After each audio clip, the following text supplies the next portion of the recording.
count of going live makes me laugh now. Sorry. No, it's fine. Hi! Welcome to another episode of the Prismatic Dragonfly Tavern, where I have issues. Yeah. As do we all. As do we all. Welcome to another episode, to our return audience. Thank you yet again for sticking with us as we figure out the crazy world of streaming and running a D&D campaign on Twitch. And if you're new to the channel, welcome. Hopefully, I think with our brand new fancy Pride theme that's around us and all the neat Pride stuff, hopefully we get some Pride traffic as well. So welcome. We're going to go ahead and get going with the game, though, because we're running a little bit behind tonight due to tech and other things, like a DM that just can't make their mind up about what their battle map's going to look like. So we're going to jump in. Not that there's going to be battle. Not that there's going to, like I said, if you make good choices, there won't be battle. So it's up to you, as it always is. I parlay with the air elemental. We'll see. We'll see how you do. You think it's an air elemental? I mean, that's how it was described, so we're just going to go with invisible. That. Yeah. Okay. It popped up as an elemental. It did. It was invisible. It did pop up as an elemental. Yes, it did. Okay. Well, last time on the Prismatic Dragonfly Tavern, our party managed to make their way out of the woods around a town none of them at this point have ever been to my knowledge, Orashire, and they were catching their breath after being teleported completely across one of the continents, escaping a rather mad, enraged rune knight by the name of Talwyn. Thankfully, they've escaped him for now, and they were making their way to Orashire just to spend some of their hard-earned coin. I think there's like 5,000, a little bit more than that now. Yes. So definitely in need of some good food, some good gear, some time off. On the road to Orashire, though, they ran into a strange scene of a Furbolg monk beating up seemingly nothing in the middle of the road, and also getting beat up by seemingly nothing. And they encountered a strange creature that was invisible unless it was lit up by certain types of spells, and they joined in the battle and eventually defeated it, actually with quite ease because they're very experienced adventurers. And they met a new friend on the road. Speaking of that new friend, what is the name that we are going with now? Is it Vander. Okay, as I meant to update my notes. So they met Vander on the road, and they all decided to take a short breather and decide where they were going to go from there, because Vander told them that he had seen, experienced, ran into, heard tales of these creatures in Orashire, and for some reason Vander can see these clearly, while nobody else can. So Vander let them know that the town is under siege, and they're making the decision now on what to do after a short rest. So that's where we're going to pick up. So everybody is exactly where we left off. You're in this kind of open field with a stream running through part of it. I believe some of our wonderful characters were sitting on the log talking. Well, Vander made cucumber rolls for everybody, and everybody was able to take a short rest and kind of get to know each other and catch up a little bit. And that's where we pick up. So it's, barely been an hour at this point since you defeated this strange creature. And now it's up to where you go next. So,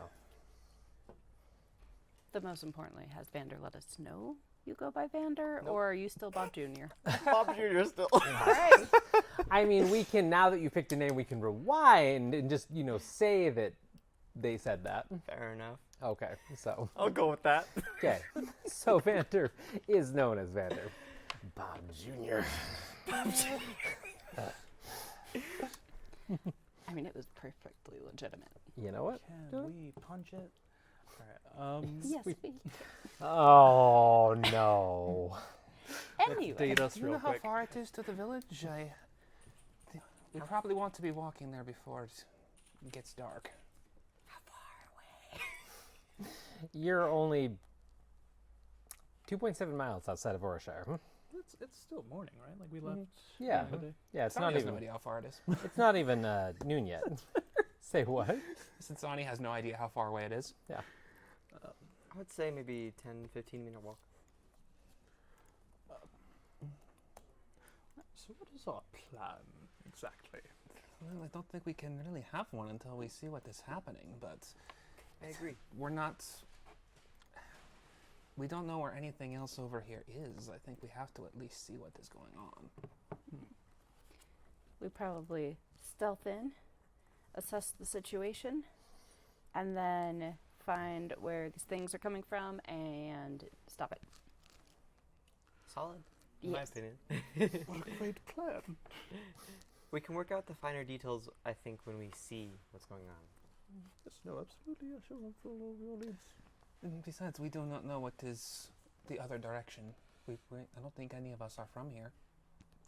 No, I'm not saying that we have anywhere else to go or any other options. That's not exactly comforting. But no, I mean, we'll keep our distance. Yes. We won't go running in, and It is okay, Gaspard. My gods will keep us safe. And we'll keep each other safe alongside them. yes. Combat. We will Perhaps we be- do not even need to. We will find out. Sure. We will be stealthy and smart. We could be walking and talking at the same time. Yeah. Mhm. Okay, yeah. So you guys set out. Mm-hmm.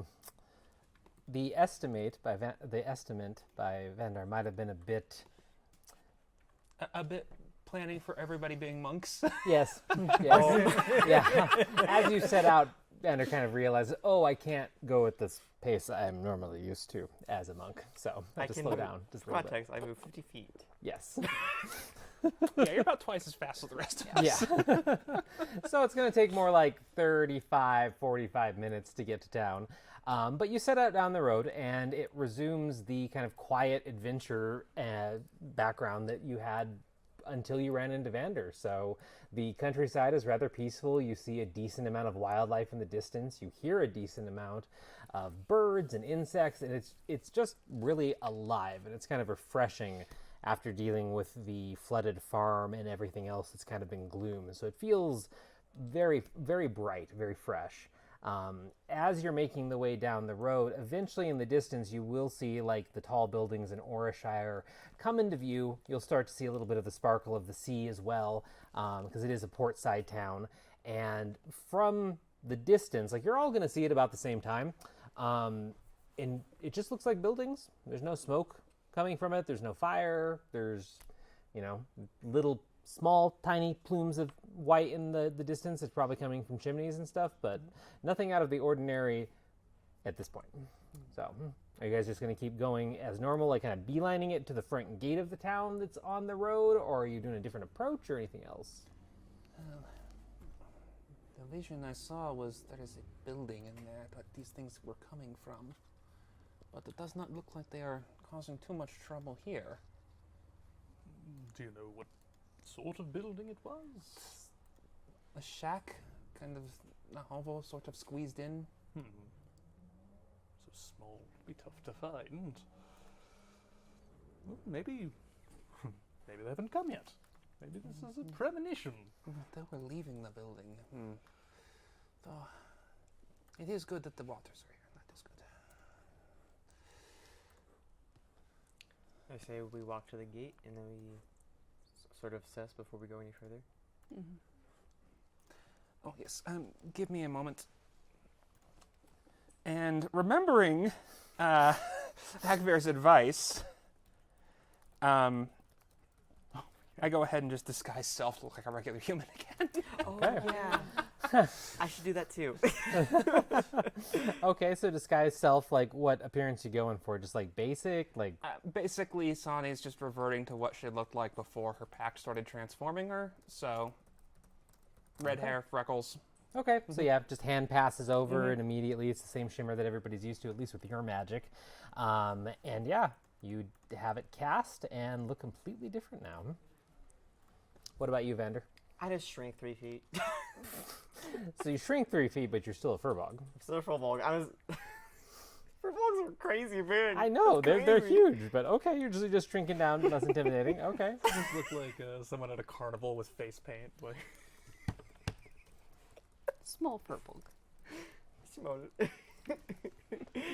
Because something furbog lore. Okay, so 2 of you disguise yourself. What about Cass and Gaspard? Anything before you continue down the road into town? I just have my battle axe at the ready. You have it out and ready? Yeah.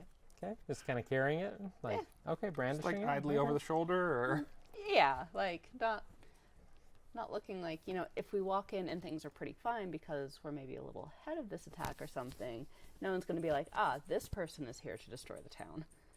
Okay. But also, like, I don't need to, like, oh dear, it's got stuck in the strap and I can't get up and those sorts of things. it Okay. happens to everybody. Okay. Yeah. Yeah. You don't need that. All right, so it sounds like Gaspard. Anything before we move on? No, I'm gonna stay in my normal outfit and everything like that. Okay. You're beautiful as you are. I know. I mean, Gaspard's pretty unassuming, so that's the benefit of being, just a... Intern.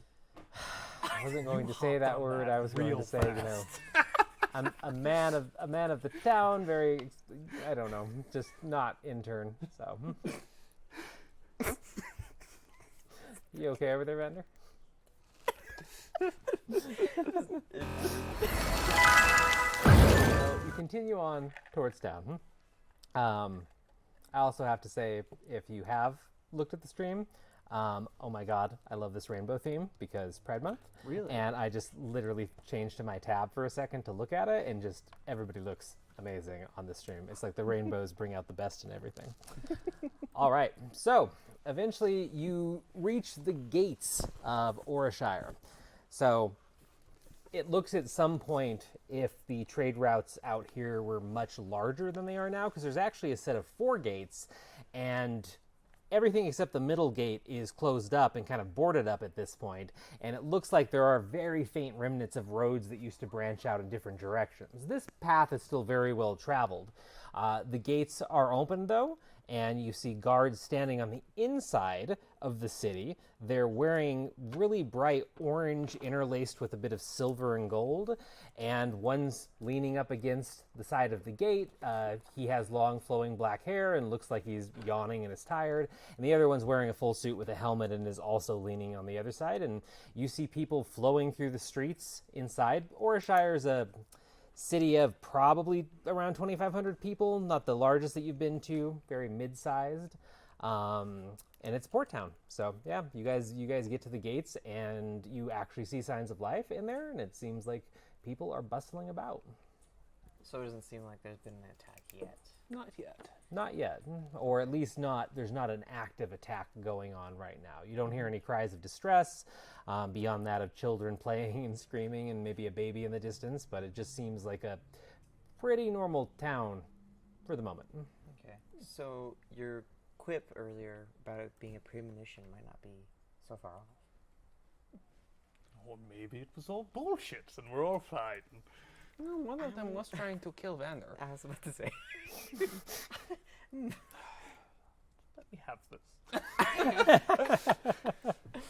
Maybe it was a fluke. Exactly. Maybe. Well, let's maybe find the building you saw and see what's going on there, and then if there's nothing going on, we eat and drink to our heart's content until they're screaming. Until they're screaming. I see. Okay. Now see, that is a plan I can get behind. Should we ask if there's been any attacks first, or I don't see any Well, maybe benefit or... let us just see what the guards have to say. Let's just go. Okay. We were originally just passing through for a ship anyway, so... Fair enough. So as you approach the gates, the guards actually don't even look at you or pay you any mind, and they just seem to be in a conversation back and forth about where they're going after their ship ends, and they're arguing between going to Brega's or let me actually get this name right, the Buried Treasures Inn. So, and they're having this conversation, and they're not going to engage you unless you engage them, so you're free to walk through. Walk on through. Okay, yeah. So you guys walk on through. Actually, excuse me, good lads. If one were to look for means of defending oneself or protecting oneself, is there a sort of shop that you could recommend? The one that's in the full suit of armor kind of turns to regard you and says, Oh, there's many ways of defending yourself. What are you talking about? Oh, bandits on my farm out west. No. Magic bow, sword, hiring someone. What do you want? Oh, armor, weapons, things like that. Kind of weapon? For someone of my physique. I think he wants a bow. Maybe some light padding, something like that. So not this? No. Hmm. Should I? You see the plate helmet tilt to one side, and the guy that's not wearing the armor is just hand over his mouth, and he's just trying as hard as he can to repress the chuckling. You just have the like little slit eyes looking at you. I would recommend this Harmons. It's down the street to the right, a couple blocks away. He has most things that you might need. Somewhat of your experience, at least. I appreciate the compliment. He also sells to children. Anything else that we can help with? Oh, no, I think that's everything. You are wonderful people. Have a good day. You were talking about taverns, it sounded like? Oh, hey, we were arguing about where to go after our shifts over here in a bit. I prefer the Berry Treasure Inn because the food there, in my opinion, is better than any place in town. And that asshole over there prefers any establishment that can get him drunk. And the other guy just kind of gives him a very playful smile and squint and gestures rudely in his direction. Were you looking for something in particular? Oh, no, we are passing through. Probably just going to be here for a day or two until we can find a ship. The other gentleman kind of perks up at that and gestures oh, come on, at his friend. And he speaks up, well, if you've never been to Orashire before, none of you, right? No. Not a single one? So, and then the other one starts nodding emphatically. Berry Treasure Inn, for sure. It's got some of the best specialties in town when it comes to the seafood that we have access to. Mm-hmm. Sonny immediately just perks up. Yes. That's exactly what I'm here for. Well, maybe we'll see you there later. They both nod in unison. I just skip off with my battle axe Okay. on my shoulder. Okay, so you skip off. Where are you going? I start skipping off, and then I'm like, wait a second. Which direction is Harmons? The plated individual points again. Shall we go there? We can take a look, and then I'm sure he can tell us where the inn is. That would be fair. It should be a quick stop, I'm sure. Okay, so you guys are setting off in that direction? Mm-hmm. What's the marching order, even though we're in town, out of curiosity? I mean, I imagine Sonny's up near the front at this point just because, hey, I haven't been here before. Sounds like Sonny and Cass at the front from the skipping. So, Sure. Gaspard and Vander in the back. We're hanging out. Both of you make a perception check for me? Us two? Yes. Please. That is a 20, not that. Oh, no. Oh, very nice. 14. 14? Sometimes I pay attention. So you're walking away, you hang 2 steps behind Vander as Cass and Sonny very confidently stride off. And looking behind, you notice the individual that's in the armor snap out of existence in a puff of purple smoke, and it's just the guy with the hair, and he shoots you a smile, waves, and you can see him cast a spell very obviously, and the guy in the armor pops up and gives you the same wave. I wave back and continue walking. Okay. All right. So No. you're just not gonna engage. Well, no, I'm considering who to talk to first. Cass. Yes. Telepathically, what would you do if one of the people we just spoke to wasn't real? That's not normal, right? Well, we all saw them, so I don't think they're hallucinations. No, more like illusions. That's disconcerting. Remember in the vision when I tried to read someone's mind and it turned out they didn't have a mind? It's kind of one of those situations. Oh. Shoot. Are we in an illusion right now? I just think if we get to Harmons, maybe we barricade the doors and we find a way out of here immediately. But I do want a bow. Yeah. Or we could leave now. Frankly, we should leave now. I Can we mean, leave if now? we're in an illusion of a completely ruined town right now, I think you can just steal the bow. And who's going to stop you? We'll get a bow. I mean, hey, this is more adventure anyway. Debauchery. This is all happening in your heads, by the way, so Yes. they're not hearing this Nope. as they're walking. It's like, oh, Cass, did you see that? Oh, yeah, it's really cool. This is a really cute city. Also loving the freckles. As if we're just like panicking. Okay, I'm gonna tell Sonny.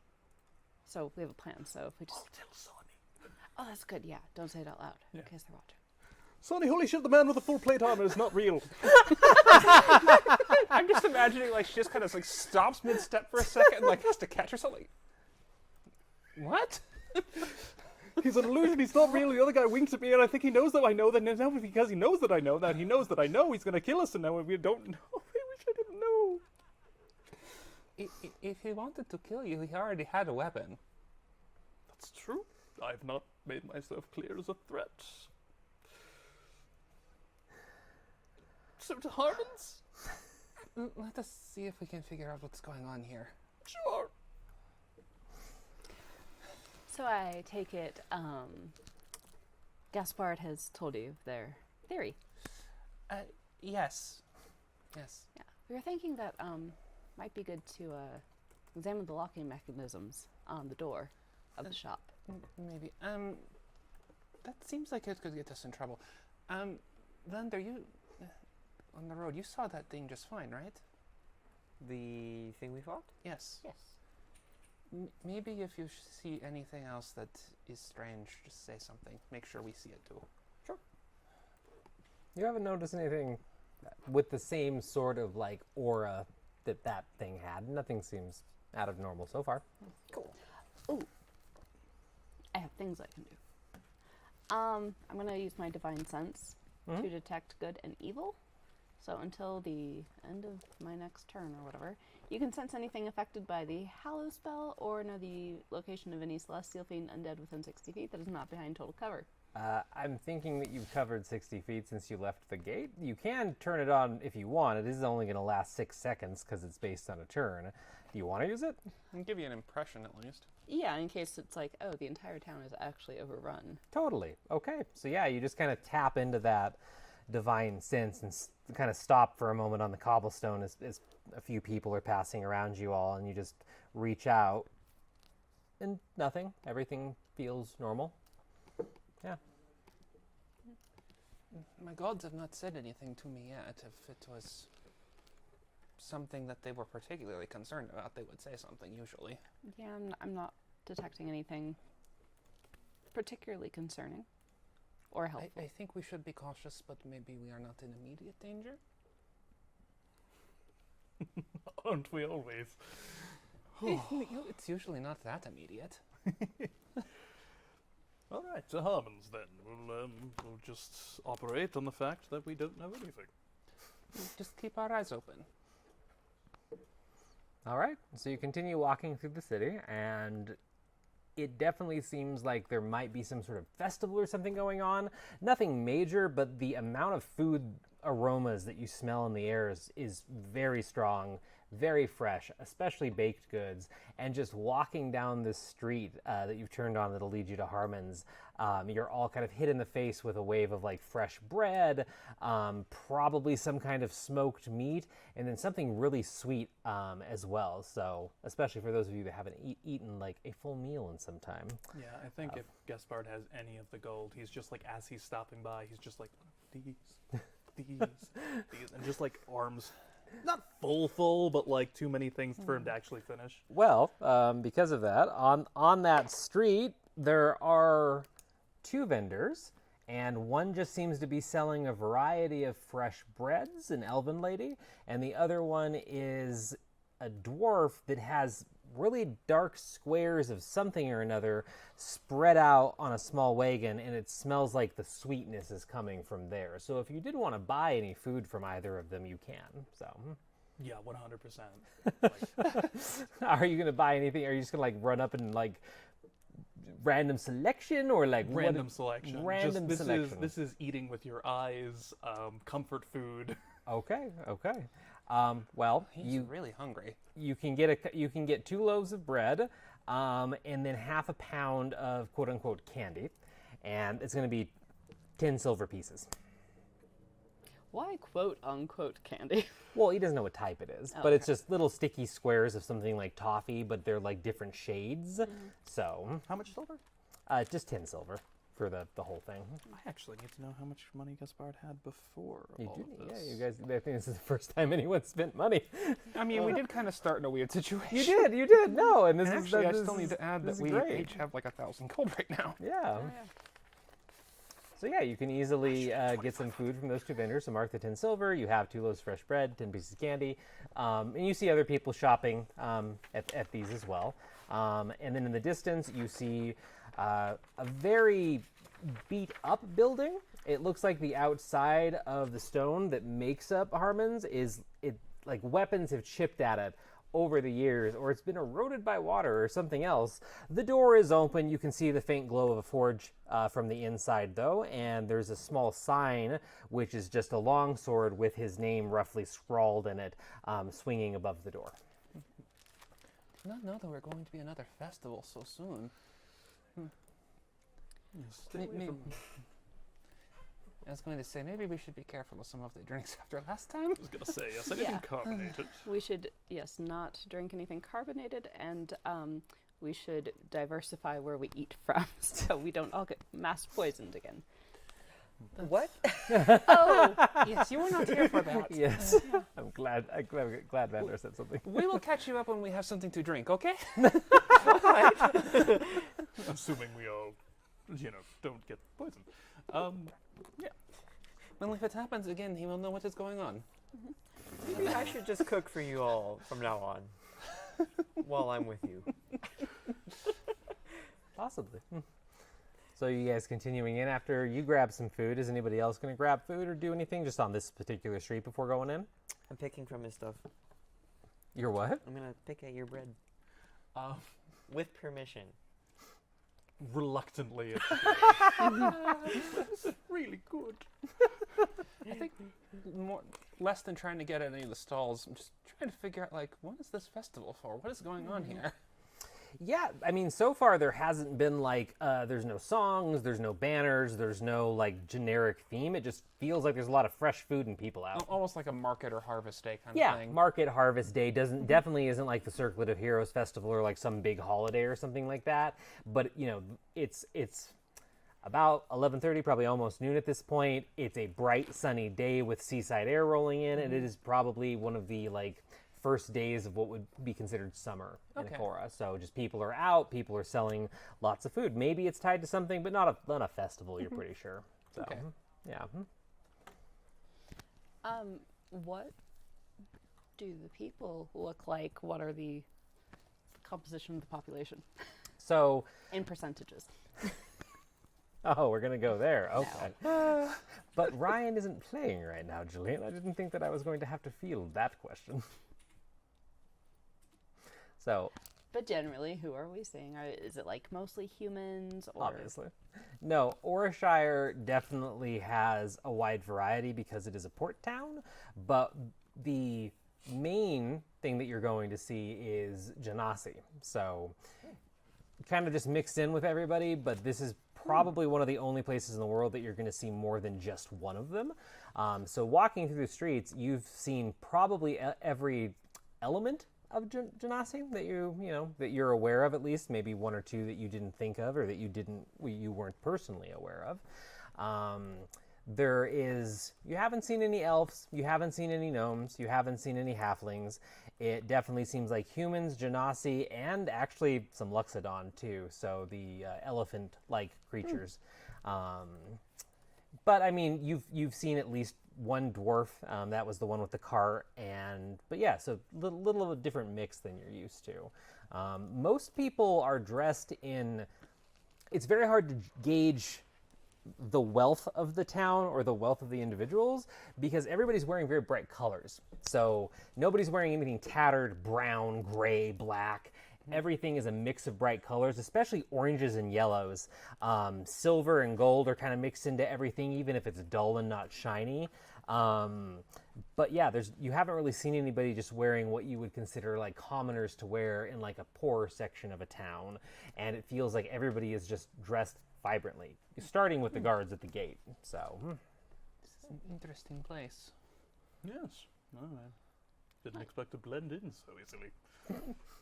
They do dress don't like you, stand out. yes. It's not very common. Gosh, I feel so boring now, and just like my armor and like not a single elf. Sonny, I feel like you would blend in fine here. Maybe. I tap you on the shoulder and cast prestidigitation, so your armor is now orange. I love this. I want this permanent. Maybe Harmon can do that. Make this. We are almost there. Let's see what he has to say. Yeah. okay, so you all duck under the oddly short door into Harmons, and on the inside is a decently sized store. The way that this is laid out, though, is all of the product seems to be around the edges, and there's a giant forge back center and workbenches. So it's kind of looks like however this place came to be. It started as a workshop, eventually started putting stuff up for sale, and has somehow combined the two in a weird mix. In the back, you see a slender genasi that definitely is a fire genasi with just flames kind of whipping around their head, and they are wearing a bright green outfit, very sweat stained, looks like some sort of thick leather, an apron on there, high black boots, and they immediately notice that you all walk in and just kind of wave to you with a wide smile and kind of gestures at everything there as they're in the middle of forging what looks like a warhammer of some type. Nobody else in the shop right now, but the windows are open, the doors are open. So you can take a look around and see if there's anything that catches your eye. I would be looking for a bow and an armored coat of sorts, something that's light and easy to remove. Bow and an armor. Okay. So, bow, easy enough to find. You actually find a set of 7 on the wall with increasing prices.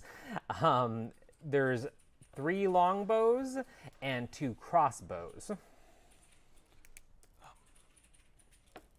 I'm not exactly one of the most martial folk in the world. I've read a lot about battles, but crossbow easier, right? It just, I think so. It takes longer for people to like draw it back. It's like a crank sometimes. Well, that'd be good. It doesn't require as much strength then, right? But A you got- crossbow might do you Yes, some good. it's a little slower though. They use bolts instead of arrows, though. It's almost the same thing, smaller. I don't know what that means. Or So Maybe like a little hand crossbow. So Well, you just like whip it out and be like, bam. And That's it's a not good like, point. oh. Are these hand crossbows Like a or like concealed heavy weapon. crossbows? There's both. So one's a hand, one's a heavy. So the heavy one seems like it's more of a. The short one feels like the standard issue that you'd find almost. It definitely has a bit of flair to it because the metal has like an obsidian sheen, but it looks like, to anybody that's seen one before, it's a hand crossbow. The heavy one has filigree down the sides of it and a faint like red paint that's been rubbed into the wood to give it a really kind of fiery effect. So there are prices dangling on them from little pieces of fabric, and the heavy is 125 gold pieces. The hand is 25 gold pieces. Let's see if you can pick up this one, and I'll heft up the heavy one and lay it over to you. definitely takes some getting used to. Are you Harmon? You call out as they're hammering. They didn't seem to hear you. Maybe while you're getting used to this, unless you have so much crossbow experience that we don't know about. Start small and then work up. Yes, it's just why is it more expensive? The I bigger don't one buy packs a lot bigger of punch. things. But look how pretty it is. It's very pretty. That's why I kind of wanted. And there are a lot of more materials in it as well. That's Bigger trickier to punch. make. Gaspard, roll just a basic Arcana check. 19. Yeah, because I'm not rolling the dice. As you're discussing the materials with everybody, you kind of notice the longer it sits in your hands, the kind of static that grips at your hands, arms, and fingers when you might be attuning to something, when something has magic. And it's not, you're obviously not going to attune to it right now, but it does seem like there is latent magic in this. I just feel really good about this one. Oh, there is spell work in this. See, I've got an eye for these things. You know what? It makes you happy. So I think it's worth things. Am I able to just talk to you telepathically? I think I have to open the channel. Yeah, I think it's more of yeah. Well, Well, I have like a code thing or something, like You have to put in the pin. You have to put in the pin number yeah. to be able to. Oh dear. Thank you for calling your virtual voicemail. Well, not being able to tell Gaspard Yes. what I'm doing. Yes. Can I check to see if the fire genasi, who's presumably Harmon, is real or not an illusion? I mean, you can. How are you going to go about it, though? Do you have a spell? Or are you going to try some sort of a check? Turing test him. Yeah, I mean, that's Turing test. Why That would- sounds like a cyberpunk game that we should be playing. That I'd love to play, but not so much in this one. Unless there's a D&D equivalent of the Turing test. If there is, let us know. I mean, I was kind of just going to study him very intensely and maybe try to engage him in conversation. Okay, well, if you're just going to study him intensely, you can just get away with that without being a straight-up perception check. And then if you want to walk over and talk to him, that's a conversation, and that's going to be different. So if you're going to do one after the other, or are you going to do both, or... I'll start with the perception check. Okay, just straight perception check. And actually, while you're doing that, I will walk over and try to ask him a question real quick, just because I'm genuinely curious, where the spell work in that crossbow came from. Yeah. So go ahead and roll first, and then 19. you'll walk over. Okay, 1 second. So as you walk over, and as soon as you get within 5 feet of Harmon, he snaps his head up and just has that same big smile, and it looks like he's mostly done, but he puts the hammer to the side and kind of leans forward and goes like this with a hand and says, "Can I help you?" Oh, hi, my friend was interested in the crossbow, and I was a little interested in where the spell on it came from. He kind of squints and looks over and then reaches inside. He reaches inside a little pocket on the apron and pulls out a very fine pair of black spectacles and puts them on and goes, "Oh, that one. It's a crossbow It's a crossbow. It has some color on it. What do you not like the price?" No, I was just curious. It sounds like there was some magic in it, and I was not sure if you had cast that or if you had a friend who did that. Can you bring that one here really quick? Let me see it. All right. Can I buy it first? Yeah, I mean, everything here is for sale. I just don't know what one that is. Okay, yeah, no, sure. And I thought it was just one of my normal stock ones. Yeah, I walk over. Okay. And yeah, as soon as you come over, he reaches out and takes it, and he goes, Oh, I'm sorry. I forgot about this one. I thought I had sold this ages ago. This is just a basic enchantment of mine. I was trying to put a bit of spark into it. Didn't really turn out the way I expected. But it will kind of give you a warning if somebody's trying to sneak up on you or do you harm. Best way I can explain it, I was trying to make it shoot firebolts, and the magic really wasn't there yet, hence the color and everything. I had a friend, Matilda, test it for me, and she took it on a brief jaunt around the countryside, and she got jumped by some fae thing, and said that it lit up bright red and screamed and warned her. So I'm assuming it's within that realm of enchantments if you want to buy it. I immediately put money on the counter. Yeah, the anvil's the closest thing to a counter, but you can just drop the 150 on there. Starts melting. No, It's probably not that hot. No, it's not hot. The anvil is not hot. And he just kind of chuckles and hands it back. And he's like, I mean, have fun with it. It's work in progress, but I hope you can get some use out of it. I start like trying to strap it to my backpack, and also I was looking for a sort of armored coat, something that's easy to just whip off. He gestures over at like a few really rough and tumble like mannequins. They're just like crosses with some armors on them. I have a few. I'm more into weapons myself. Like I've done armor in my time. Go check those out. See if one of those might work for you. Do you need bolts for that? Have you used a crossbow before? I don't see bolts on you. I'll get some bolts. I suppose I could buy some bolts if that's recommended. Yes, it would be. There we go, yes. It's going to be hard to enjoy it without, I mean, unless it's just a style piece. A lot of people do that in this town, especially. You know, just want something to look cool on the streets. But, I mean, it's a good weapon. I made it. I did notice they are dressed very loud. Orashire, yeah, that's a good way to describe Orashire in general. Like, everybody's bright, vibrant. Some of them don't have much substance, sadly. But they're still really nice for the most part. Bolts are over there, and he gestures to like right underneath where the weapons were, and there's just a bin of like these black bolts, like obsidian black bolts, and for every 20 of them, it's 1 gold piece. I'll hand... Because you have to actually keep track of your bolts. How many can I carry reasonably? Well, because we don't do encumbrance and stuff, I mean, it's more within the realm of, like, what feels all right, but, I mean, there's not really going to be a limit. So I'd say for crossbow bolts, like, start out with, like, 120 or something like that, Sure, and I'll buy that's just going to 120. be a bundle that Gaspard can keep in a bag or something like that. So That was 6 gold for yes, 120? 6 gold. So 156 gold is the total that you've spent. And, yes, he did indicate some armors, if you wanted to look. While this has been going on, I'm going to say because of the 19, you were studying him the whole time. And I don't believe Cass has really seen Genasi before, right? Like, she knows of them, but hasn't really seen them. Yep. Okay. So you've been kind of almost entranced with the way that the flames around his hair seem to just dance with all of his movements. And it feels like he has that kind of rising heat effect just coming off his body. So you notice the distortion.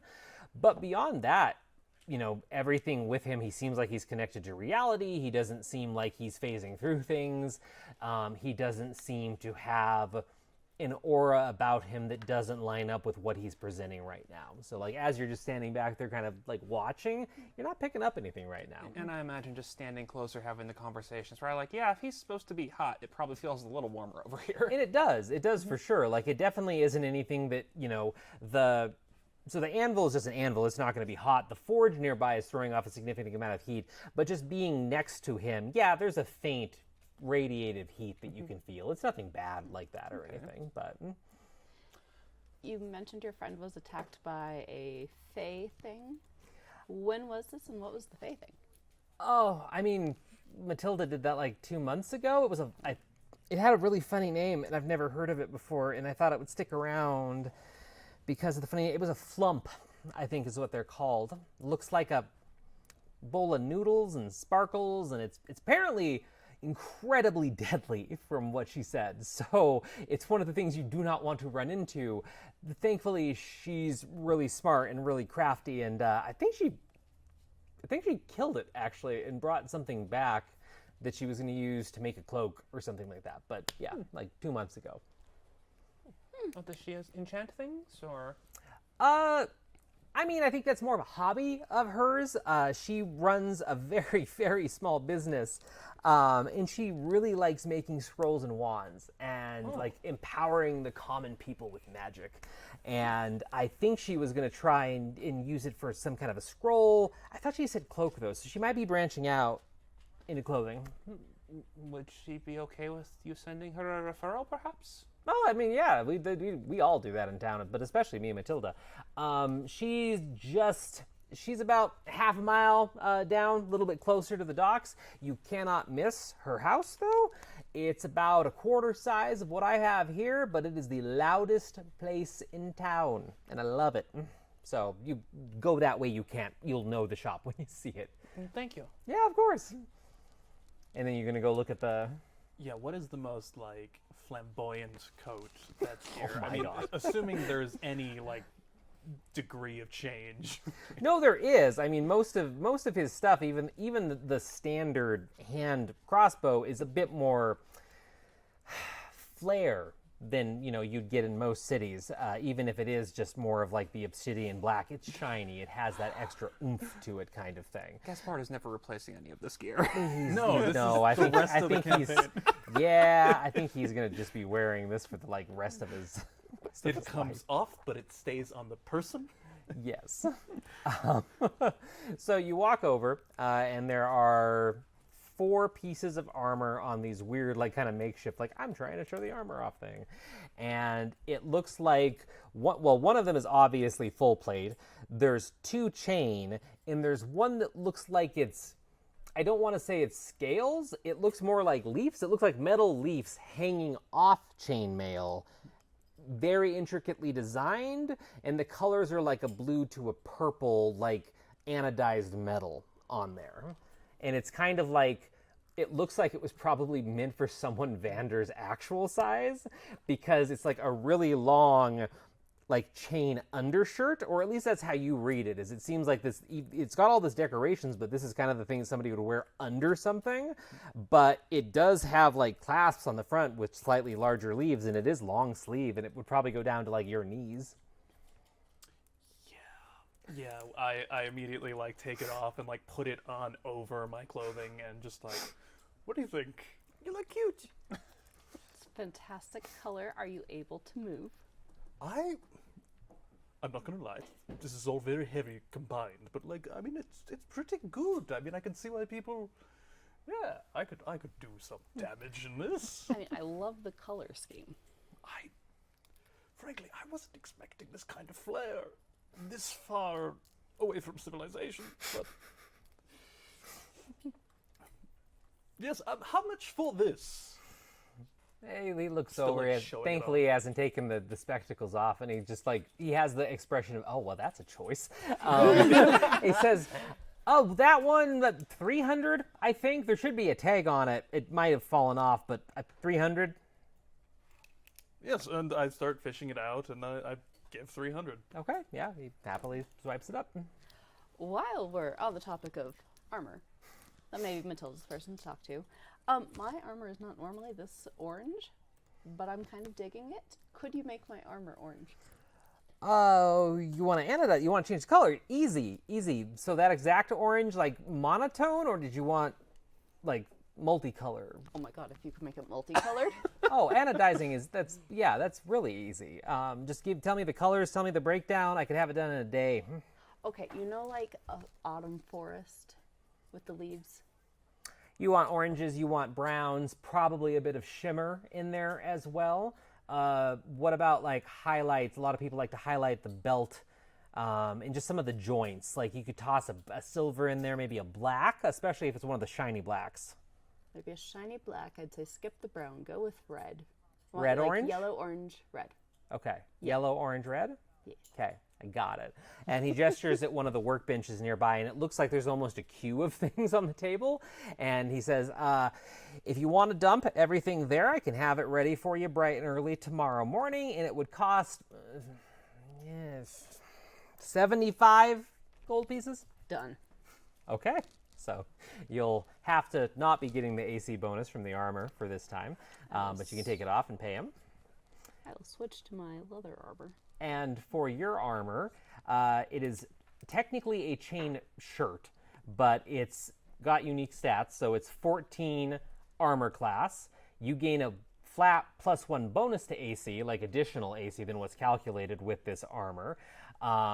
You don't have to have to worry about proficiencies or anything with it either. And there's another ability that will just come up naturally. It's not a bad thing. Come on. Sure, no. Naturally is always such a comforting Why thing. is it getting so tight? I can't take it off. I mean, you didn't ask him what it was, and don't ask him now. No, I know. But I wasn't gonna. It looks beautiful. yes, so just remember the stats, and it's in my notes in case you forget. So it Oh, adds boy. 4, but then the extra +1. The base AC of the armor's 14, and it gives you a +1 over whatever that calculates And to then you. I add dex to that. I never wear armor. Well, that's what I mean by calculate. So it'll, put it into D&D on it, will calculate it. Usually it's Dex, yes. Gotcha. Oh. What's up, Cass? So, do Fae things normally pop up around here? Is that an ongoing issue where you're just like, oh god, the Fae came in today? He pops off the small spectacles and puts them back in his pocket. Oh, no. I mean, we get the scariest thing we deal with is pirates, which, I mean, are scary, and they do raid the port quite often, and we've come under attack more than any of us like living here, but the countryside's really safe. So when she went on that, she was actually going like 130 miles away or something like that, and she knew of a goblin threat she was going to go after, and that's why she was, using my weapon on the test, because she had to camp out there in the wild. So, no, Matilda was one of the few people I ever heard encounter the Fae. So, What about elementals? I mean, so, like elementals. that's racist. No. He chuckles in good spirits, and he goes, no, of course I know what you mean. I just had to pull your leg a little bit. Most of us actually aren't from here, so, like, a lot of my family come from a volcano down south, or near a volcano down south, and a lot of what you would consider our native homelands, like, really isn't here. So we all come here for different reasons, mostly the way that Orashire is just kind of is as a town these days. But no, not elementals. I mean, you might get a water elemental messing with the ships, maybe in the bay once in a while, but no, we don't get elementals. Too far away from any of that nonsense. Okay. It might be worth talking to this Matilda. Yes, I would I'm like to thinking talk to so. Matilda as well. Because you encountered something that is potentially Fae and elemental, and they normally don't have either. And then Suspicious. I'm the only one that can see it. And I'm a fae, so it's like, Wait, are you a Fae? yes. For both, okay. I did not know that. I can also teleport you. What? Don't you just sip your tea like that? He actually has like a tea going. Yeah, no, of course he does. That's how I picture Vander, is he just like busted out a little thing of tea as the shop You're just interactions going teleporting on. tea. I can do it right now. I mean, I don't think we need to do that, but like, I will take you up on that soon. Sure. All right, anybody else need anything from Harmon or within the shop? Because there are fully loaded shelves. It is weapons and the 3 remaining pieces of armor, though, in here if anybody needed anything. Plus his blacksmithing services. Nope, if Sonny's doing any shopping, it sounds like Matilda's going to be where she's spending gold here. Okay. I have no money. Yeah, Vander doesn't have any money. Monk lifestyle. I mean, we do have like. Well, we'll see. All right, so you guys heading out then? Yeah. Yeah, so follow the directions over towards Matilda's shop, and just, I imagine the entire time I'm around here just kind of keeping an eye out, like, do I see that building I had a vision about? Because I need to figure Yeah. out where that place is. Oh, yeah, for sure. So far, you haven't seen it. The buildings that you've seen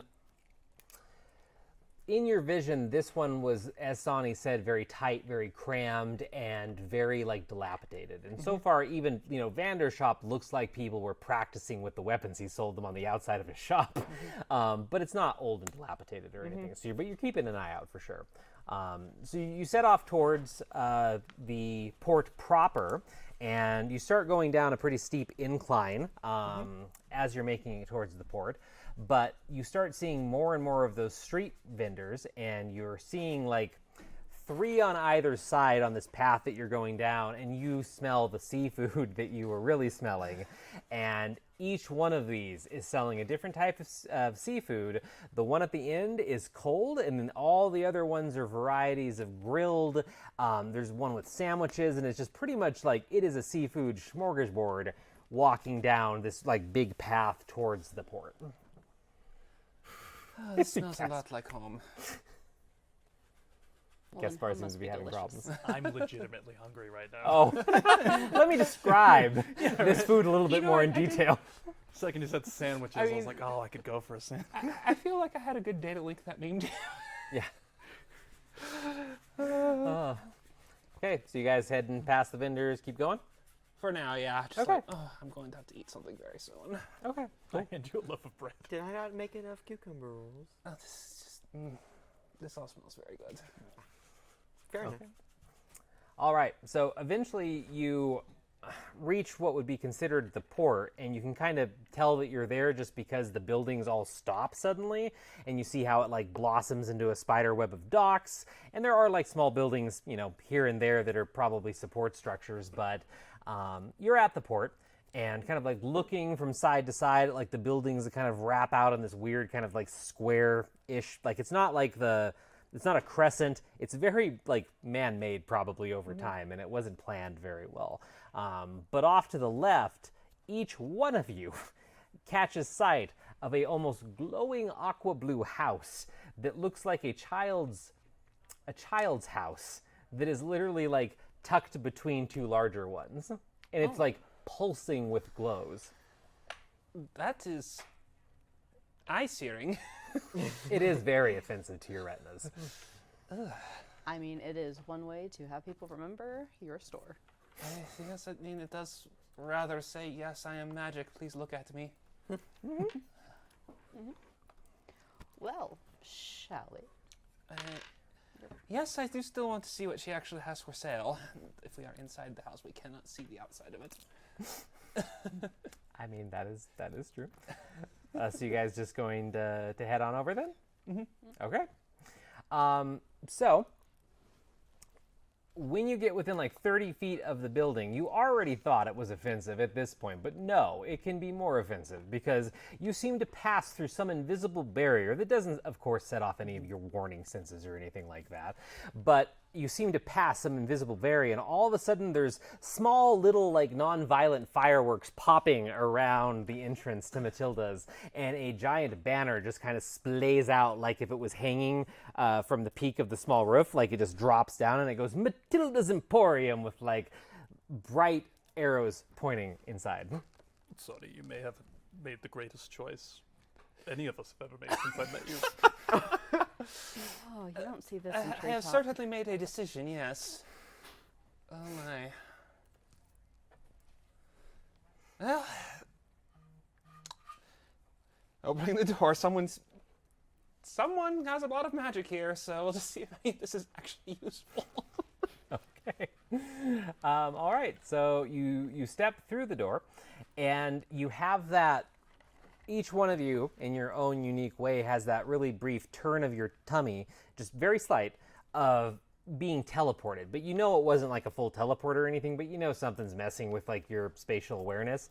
And you step through the door, and if you choose to look over your shoulder, you still see out the open door to exactly where it was, but you're in a massive loft. And it's a loft that looks out over the beautiful port of Orashire.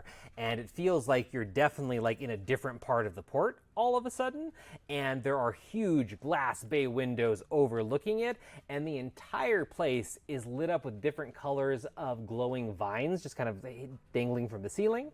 And there's not a traditional shop at all. But looking around, you'll see like a tree stump that was, furniture tree stump that is just sitting there with like a pile of potions. And then you'll see some scrolls hanging from one of the vines, and everything's very like eclectic, put all over the place. And you need a second just to take in the amount of light and like how bright this place is. But it is a delight for the senses in here, and it feels like it is both in the forest and still in Orashire at the same time. So you got a bit of that fresh forest air, leaves, etc., and then also like the brininess of the port side city. You know, the worst thing is that since we're overlooking the port, Sonny was dead wrong. She could still see the entrance from here. Mm-hmm. Mm-hmm. I have to say, this is amazing. In certain performances, the dragon and the demon, they would have basically grand battles of 40 versus 40 men, but they have to fit it on stage. They use this kind of like different thing with mirrors. It's really cool. And I just walk off. That is a nice door to space. This is much more magic than Harmon led us to believe. Well, and each one of you, like, this is not just for show. This is not, like cheap tricks or something like that.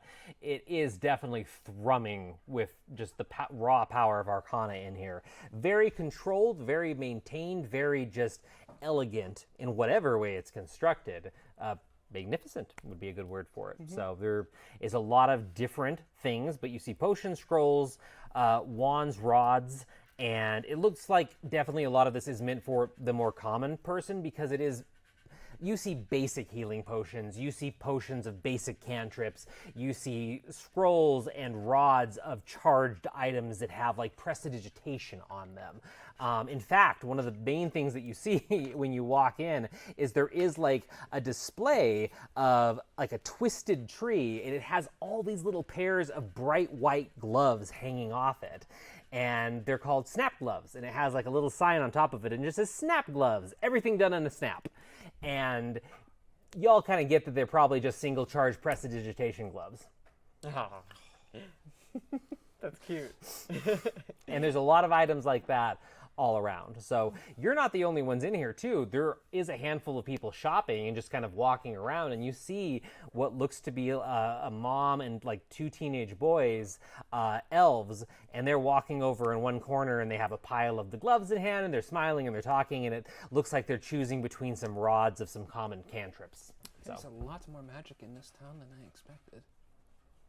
definitely in this place, but yes. But is any of it, the higher level, you know, I mean, sort of? I suppose we'll have to take a look. And honestly, at this point, Sani is just like, I'm completely content to just go digging through scrolls for a minute. Yeah, if you want to do that, Sonny's going to figure it out fast. Most of you are going to figure it out fast because of just how you know, like, basic magic. It seems like the closer you are to the door, the more basic it is.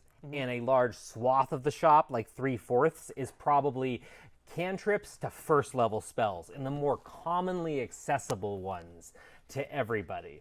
And there's like fancier rods where it's 100 charges, you know, for way more money.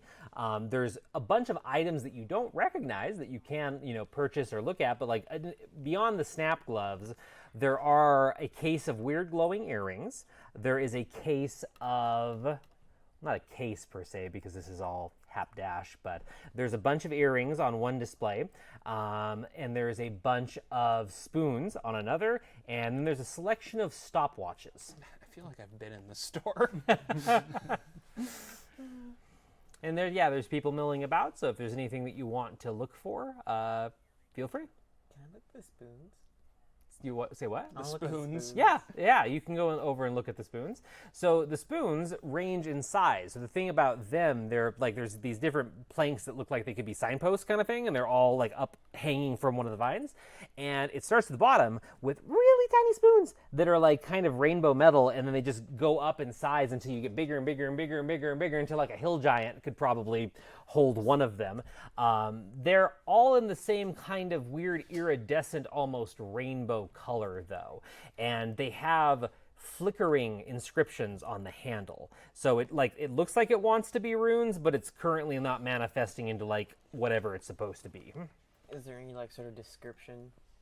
This one doesn't, no. But they roll perception.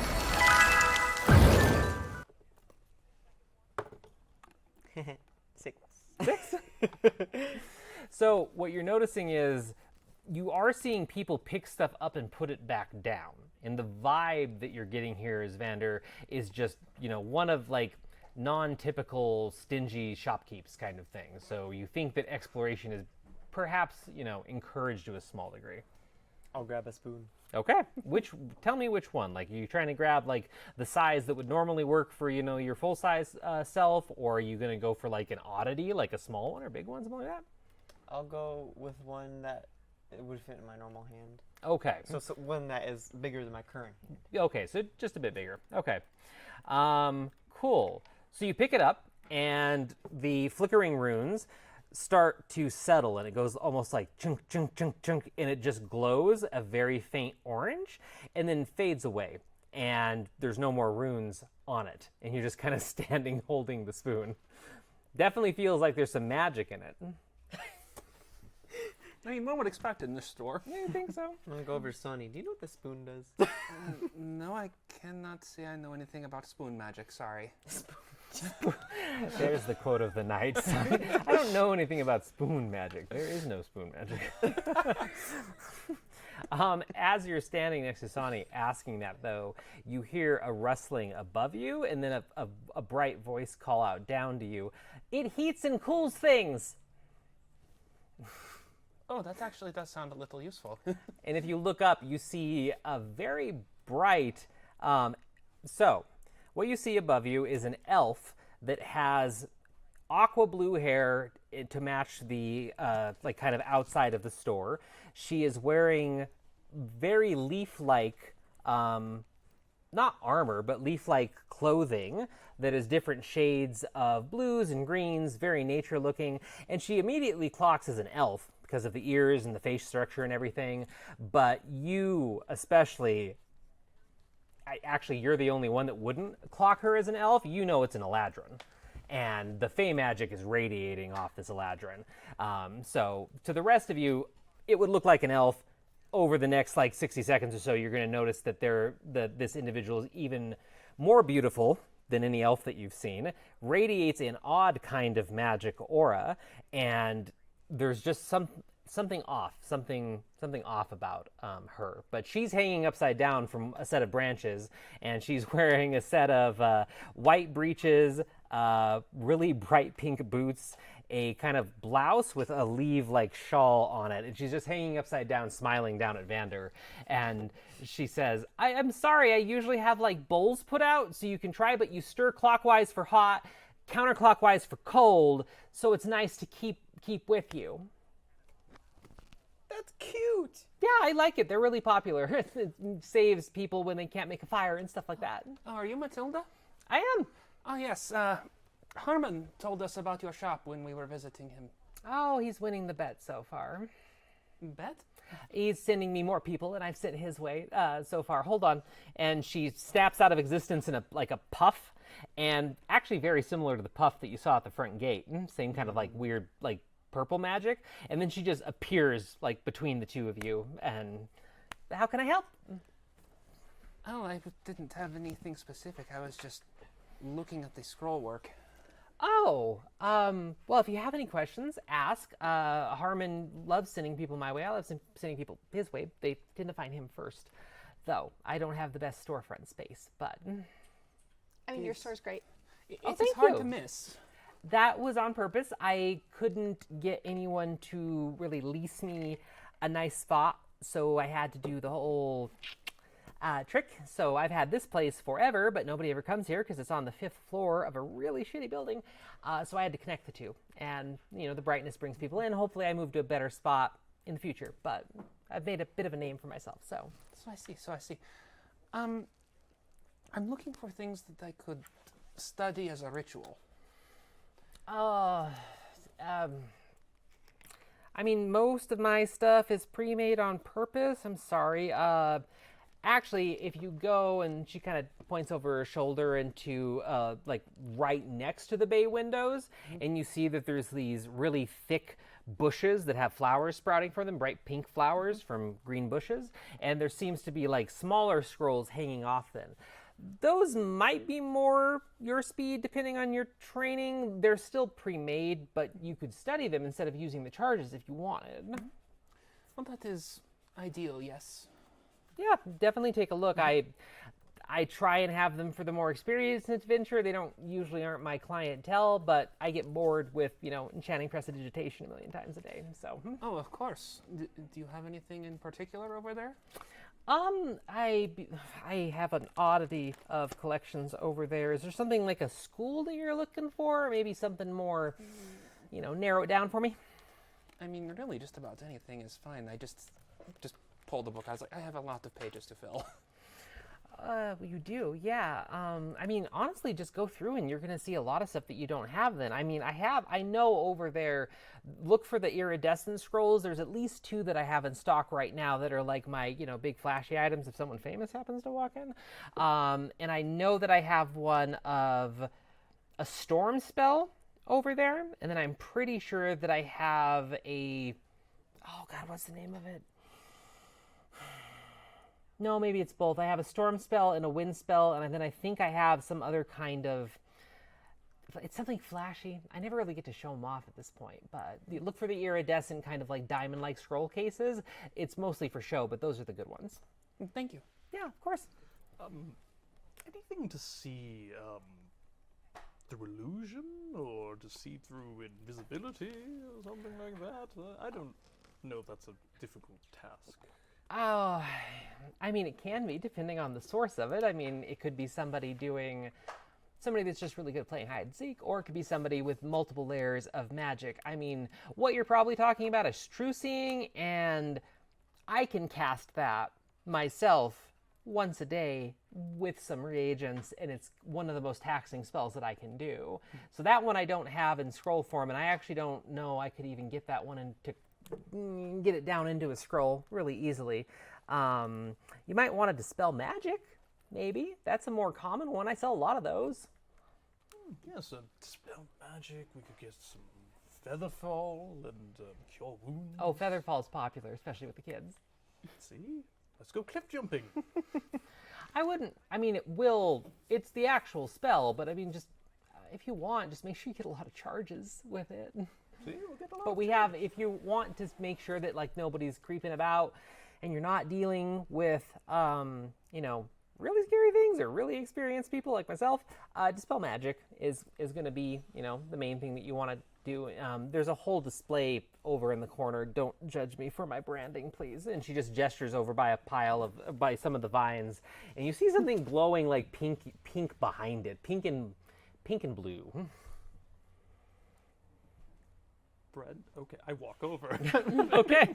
So you have to like part some of the vines that have, all the stuff hanging from it. So you have like the tinkling of the scrolls and stuff, and you go through and you see something that like fits in this shop but doesn't fit in this shop, because it's a larger than life wood cutout painting of an individual that you immediately recognize as Anomaly, the leader of the anomalous conglomerate, and it looks like an advertisement kind of thing. And it's just Anomaly looking incredibly like way too heroic for a gnome mage, just like in a pose that is like more akin to a fighter or something like that.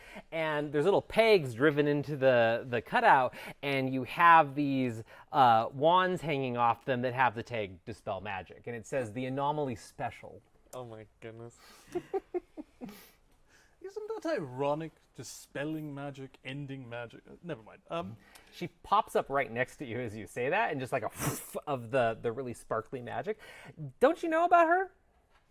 I mean, to an extent, she's saved the No, world. like Dispel Magic, like Anomaly. You don't know the whole thing? I'm more into written fiction. I mean, I'm sure there's plenty of written fiction about, well, whatever. She made quite a stir in the magical community in her school years, and okay, so she didn't in her school years.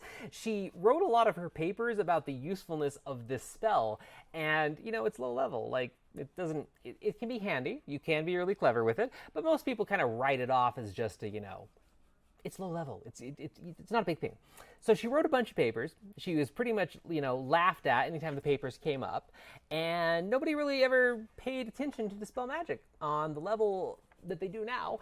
But when she was with the Heroes of Arlia, and they were going after Edwin and everything, she used it in such creative ways and did so many amazing things with it. It's now her signature spell. She's actually crafted her own version of it, which sadly I haven't got my hands on, and it's probably nowhere near this level of magic, but she has her own version of the spell now that I think she's been letting some schools have access to. But everybody's heard, there's one story in particular where her and the heroes were in the Underdark, and they were being kind of like corralled by Illithid, Mind Flayer, something like that, and they had fallen into a trap of runes, and the runes were protected by every sort of there was a crystal around them, there was some kind of a force field. She dispelled her way through them repeatedly using everything she had for that spell, and in the end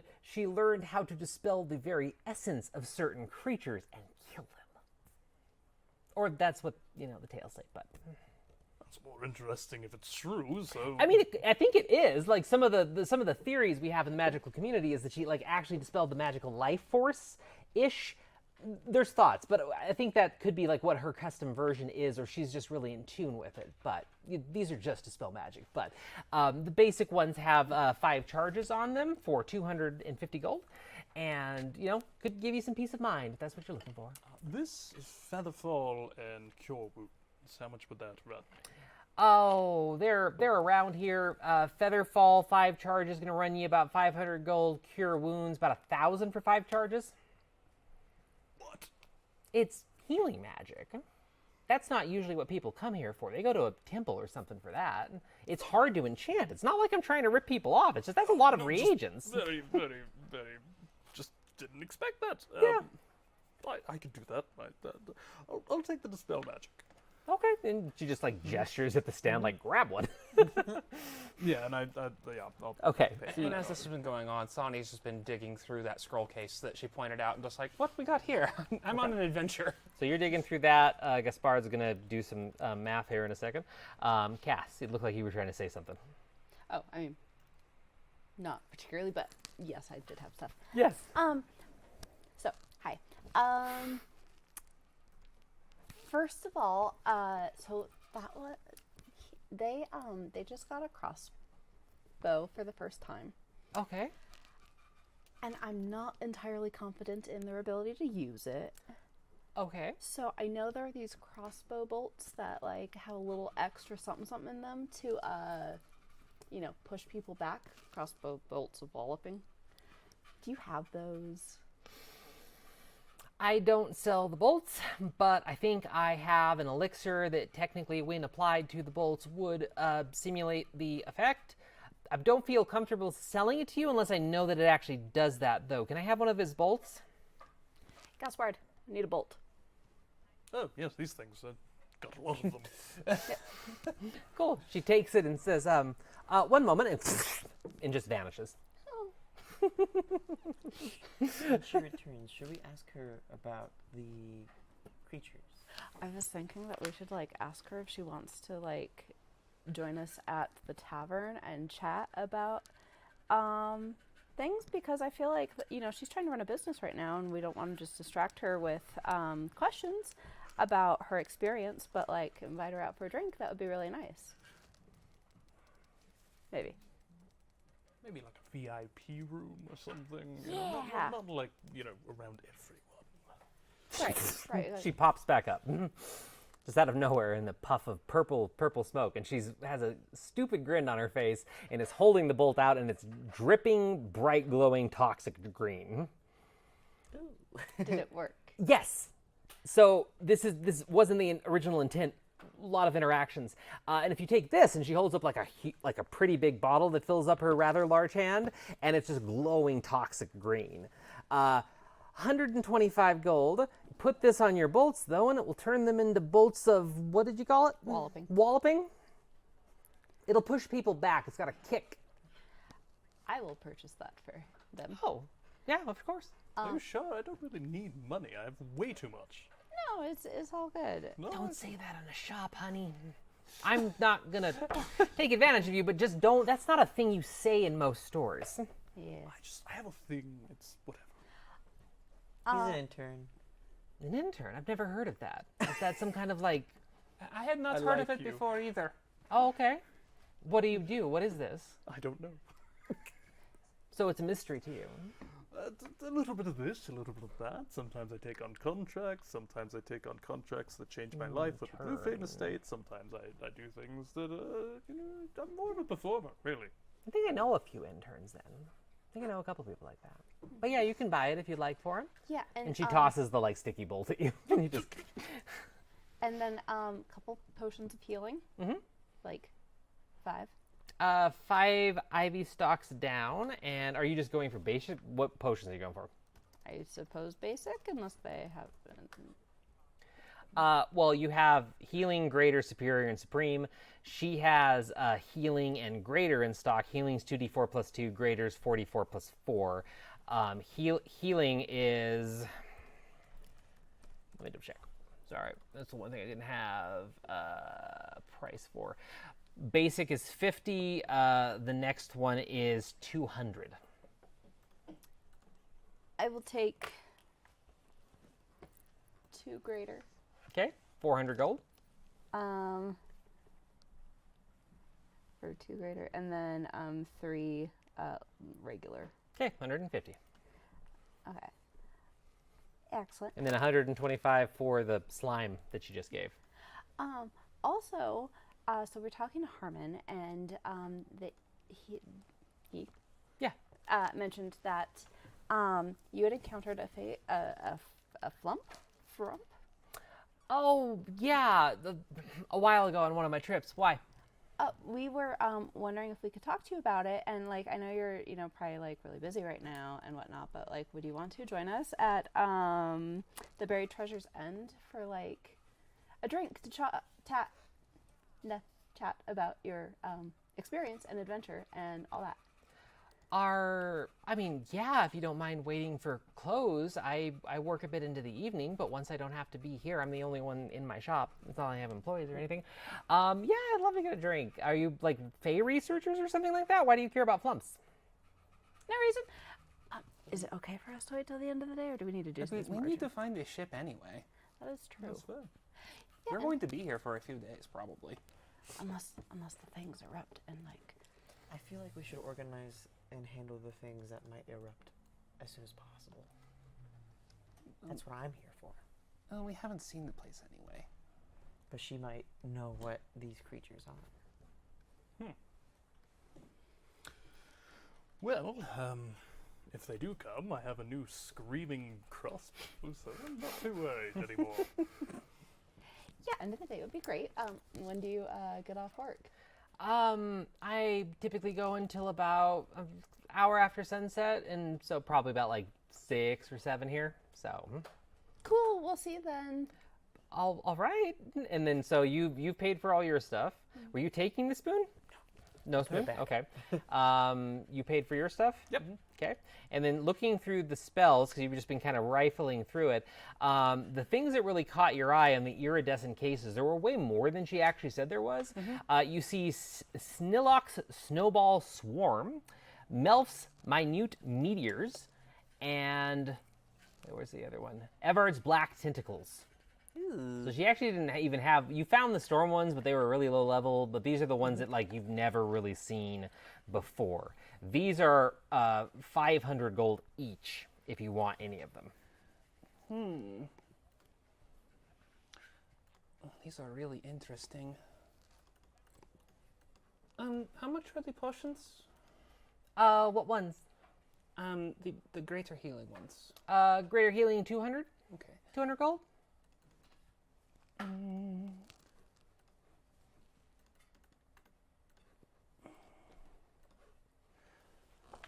All right. What you buying? I'm definitely going to get some more potions. They have been very useful. Whew.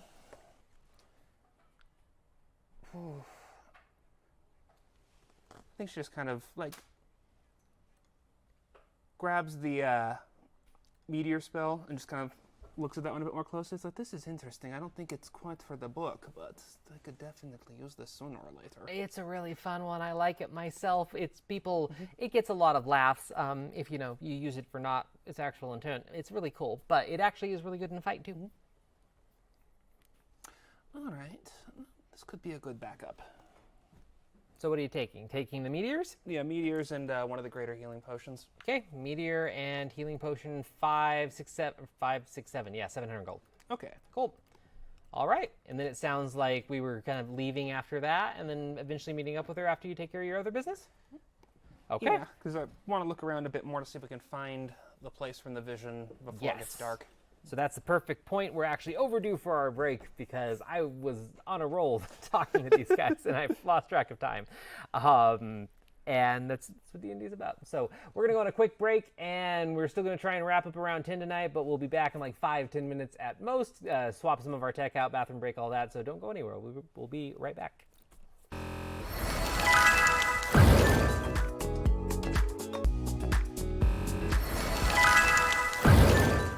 Welcome back.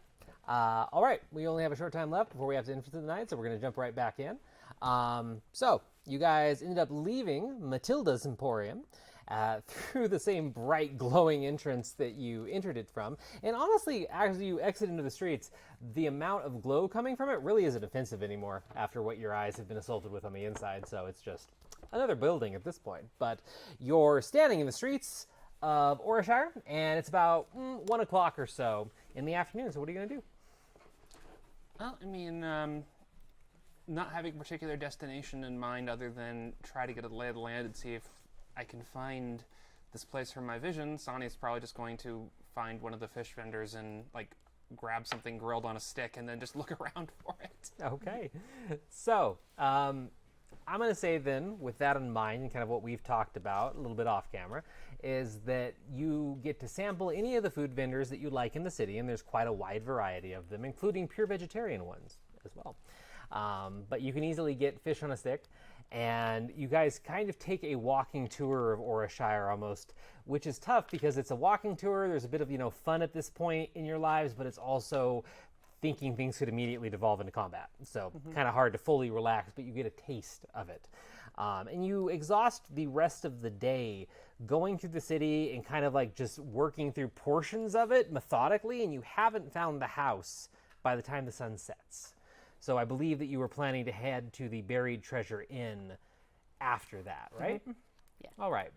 So easy enough to find. Plenty of signs around town, and if you have stopped to ask anybody, they'll easily know where this place is. So eventually, kind of what would roughly be considered the heart of the city, this one's kind of laid out in an interesting manner, but in the heart-ish of the city lays the Buried Treasures Inn.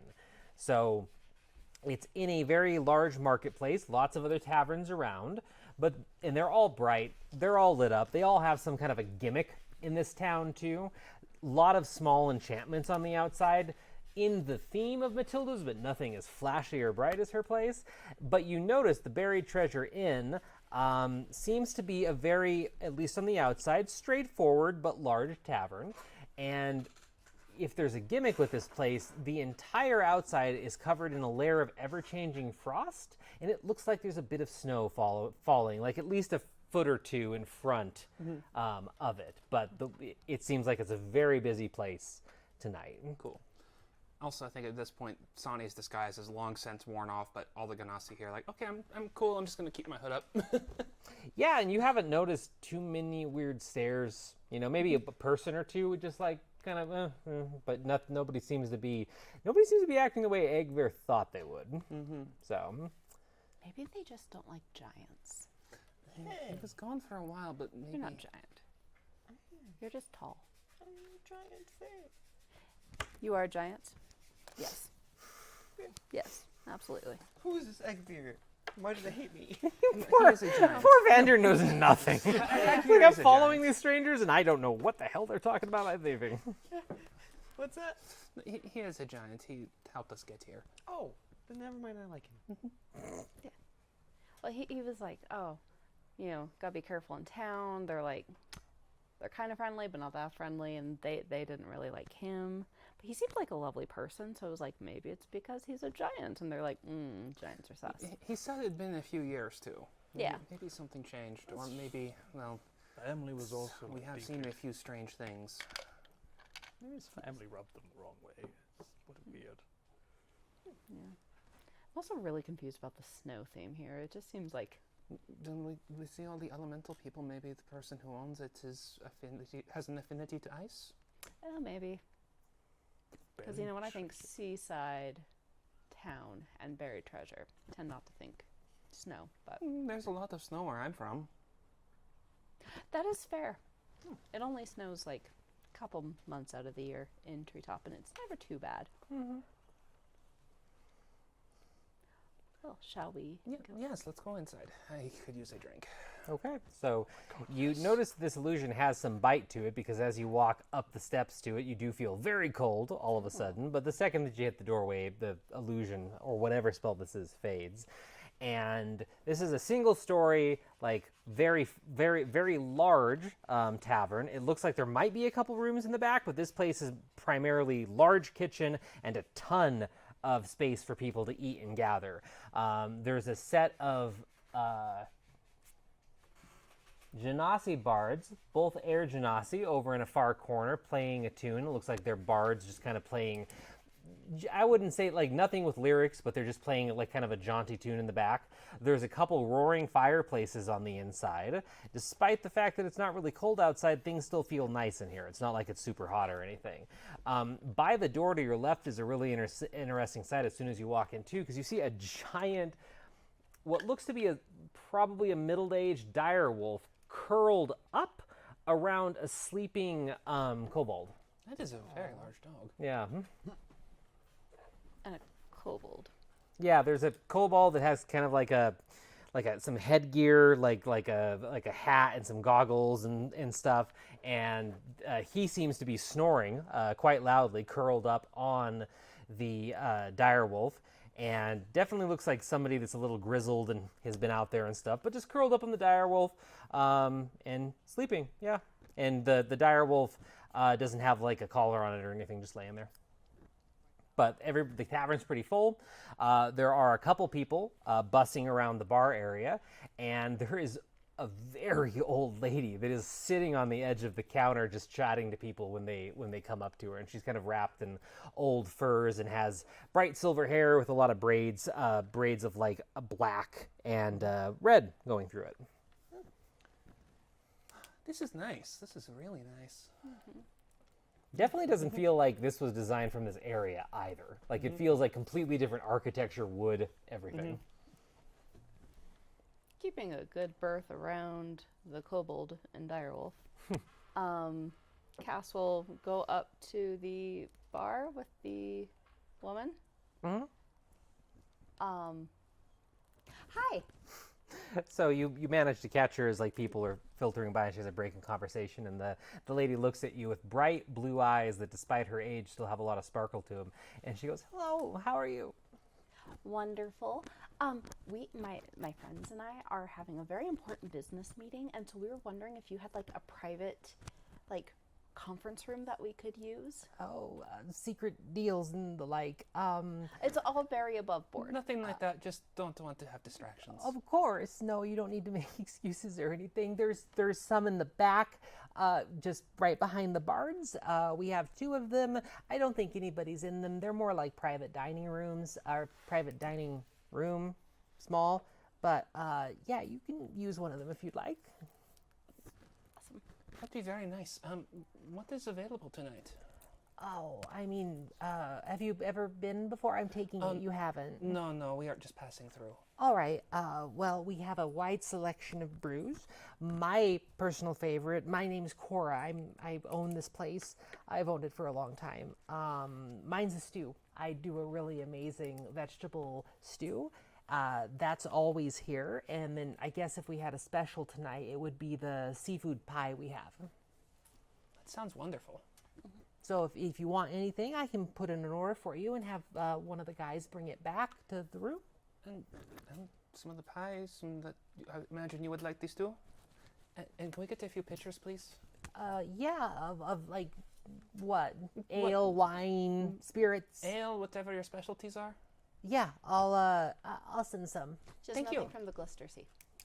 I don't think I have anything from the Glister Sea. Since when have they been making alcohol? Really? I don't think it was alcohol, but somebody made it drink it.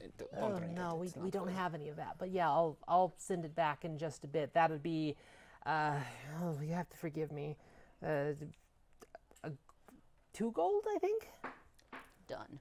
So just she takes it and then she kind of spins around on the countertop and starts talking to a very burly looking man on the other side. And yeah, so you can head off to your meeting room if you'd like. Okay. Anything else out here? I'm gonna dismiss my illusion. Okay. So you just Actually, Sonia, do you know who Matilda is? Cora turns back around ever so slowly. No, Yes. when she gets here, just let her know we are back there. Oh, you're meeting? Oh, you're meeting with her. Okay, yeah, I'll let her know. Thank you. Yeah, of course. All right, so you guys make your way back past the loudly playing Air Genasi bards. Roll perception. Damn it. They're fake. Yeah, it's They're not- all fake. You're in a dream. No. I rolled an 8. An 8? You can tell as you walk past them, you just kind of like twinge, and like the songs that they're playing are some of the most overplayed songs that all the bard schools teach, and you can tell that like this is their first gig probably, or like, you know, one of their first gigs kind of thing. So Oh, that's just cute. kind of scraping in your ears as you go by. You're just like, oh god, not this again. It's like Pockbell's Canon in D. Like, you've heard this everywhere. I will put 5 gold in whatever like thing they have. Yeah, there's a small like floating platter that like has a bit of wispy air underneath it. That's cute. Yeah. I like that. They both look elated as you drop that gold in and At give least you. it's not Wonderwall. Yeah. Oh, yeah. Today was All right, so you guys walk past them. They both give you a deep bow of respect for that donation. And you do find the two little rooms kind of opposite each other, and they kind of have like hanging sparkly curtains in front of them. And it truly is what Cora alluded to. It's pretty much like a standard tavern table with just a small room in a small room. It is brightly lit, though, with like a chandelier of just dripping candles that have over time kind of coated the thing. Oh, this is nice. Thank you for considering me with this too. That was nice. We were eating all the cucumbers. I figured you probably did not want the fish. So you guys take a seat, and you have like 5-ish minutes until the man, who is about 7 foot tall, looks human, incredibly built, with a big smile on his face, and he walks in with a tray that effortlessly is lifted, and he just slides it onto your table and goes, "If you need anything else, just come out and ask Cora." Thank you very much. Of course. like him. Enjoy. And he walks away. And so, yeah, everything that you asked for is on the tray. Instead of a bowl of the soup, though, there's like a big bowl, like a salad bowl of the vegetable soup that is steaming and smells amazing. Lots of brightly colored vegetables in it, very fresh. And as, you know, you can kind of hear his heavy footfalls fading away. No, nothing happens right now. Just give it a second. Yeah, okay. But you have your food. Okay. Yeah. Yeah, I have to Sonny roll. just, I have to like, roll sets for an something. entire pitcher off to the side. So this is what like war rooms are like. I could possibly get used to this. I'm not gonna lie. Yeah, this is probably the most food that, especially you've seen in a long time of this quality. Because this, I guess I should mention that this doesn't feel like tavern food. So each one of you, in your own way, with your own unique background and experiences, it feels like you just sat down at a family table and got a home cooked meal. Because like nothing's greasy, nothing's secondhand. That soup was made fresh a couple hours ago and has fresh vegetables in it, probably harvested a day or two ago. The bread came out of the oven like an hour ago. Everything is just the quality that you don't expect from a tavern, especially in a big city. So definitely incredibly high quality. And I was going to say, if anybody has any conditions, eating this meal would clear anything. I don't think anybody has any current conditions, injuries, ailments, so. stuff like that. So. Just the curse on my armor. Yes, just the secret curse. mystery curse. It's already slowly killing you. I've been subtracting from your hit points on D&D Beyond. You haven't noticed yet. I'm just going to burn another divine sense while we're here. Okay. Check And give me the list again, because you're in a tavern, so it's going to probably ping something. Detect good and evil. Anything affected by the Hallow spell, or to the location of any celestial, fiend, or undead. Celestial, fiend, or undead. Okay. So I think this is one of the first times that Cass has probably used this in a very densely populated area, right? Like a full tavern that would Yeah. a lot of people would be within 60 feet. Okay, so it's probably a little bit overwhelming as you tap into that divine sense, because you feel like all these bright points of light and magic and data flood into your brain for a moment, and you kind of reel with these spots in your eyes as you're processing all this. You don't pick up any evil. You pick up a lot of good around you. You pick up a lot of like neutrality is the best way to say it, because the spell can be a little flexible. You definitely pick up celestial. In fact, there's 3 celestials nearby. No undead, no fiends. Anybody else burning any spells like that? Not at the moment. No. Okay. I drink my soup. Drink your soup. So yeah, you yes. Oh, while we're, waiting for Matilda, Yes. I was gonna be like, so anyway, Vander, about the Glister Sea, and I'm just gonna like tell him about how we all got here. Yeah, and Sonny's helping out and also just like already 2 or 3 drinks in. I am exaggerating every detail I can. If there's room for hyperbole, it's like, oh, and we defeated Talwyn and everything. We didn't defeat Talwyn. He's So, still an so, issue. so here's the thing. Even though that we're wrapping this episode up and this is kind of the end and you're wanting to see Matilda, Ray doesn't actually know anything that's happened in the campaign yet. So I'd love for you to try and do some of this in character because Ray the person and Vander the character, very importantly, truly has no idea what's happened. So this is one of those kind of fun, unique ways where the 3 of you get to kind of paraphrase the campaign up till now in a way that makes sense to player and character. Oh, I'm excited. Alrighty. So, The books come out and What? note takers, I love them. yes, what we were referring to is that we were at the Circle of Heroes Festival in Hayden. It's very far from here if you've not seen it. I think it's the other side of this continent, isn't it? Yeah. So we were, hanging out, partying. It was really great. Like, I'd met Sonny, and we were having a fantastic time. But, like, something happened, and somehow everyone at this festival drank this new drink called Glister Delight, which, comes from the Glister Sea, and it was, like it was great. But, we, It was poisoned. yeah. And we all passed out, and we had, these shared collective visions. It's like a curse. And this woman, she was like, everything about her was pink. It was kind of a lot. She's like, oh, heroes are terrible and you shouldn't become one, or they just become the villains, blah, blah, They blah. always get betrayed, is what she kept saying. Yes. There's that whole thing with the village and the golem. Yeah. Yeah.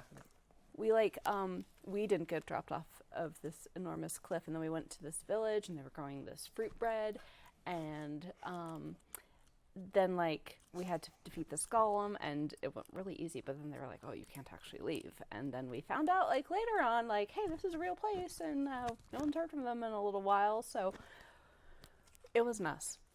But we're trying to figure that out, and then as we we were like, okay, what do we do now? And there was all these notices for hey, we need adventurers to do these things.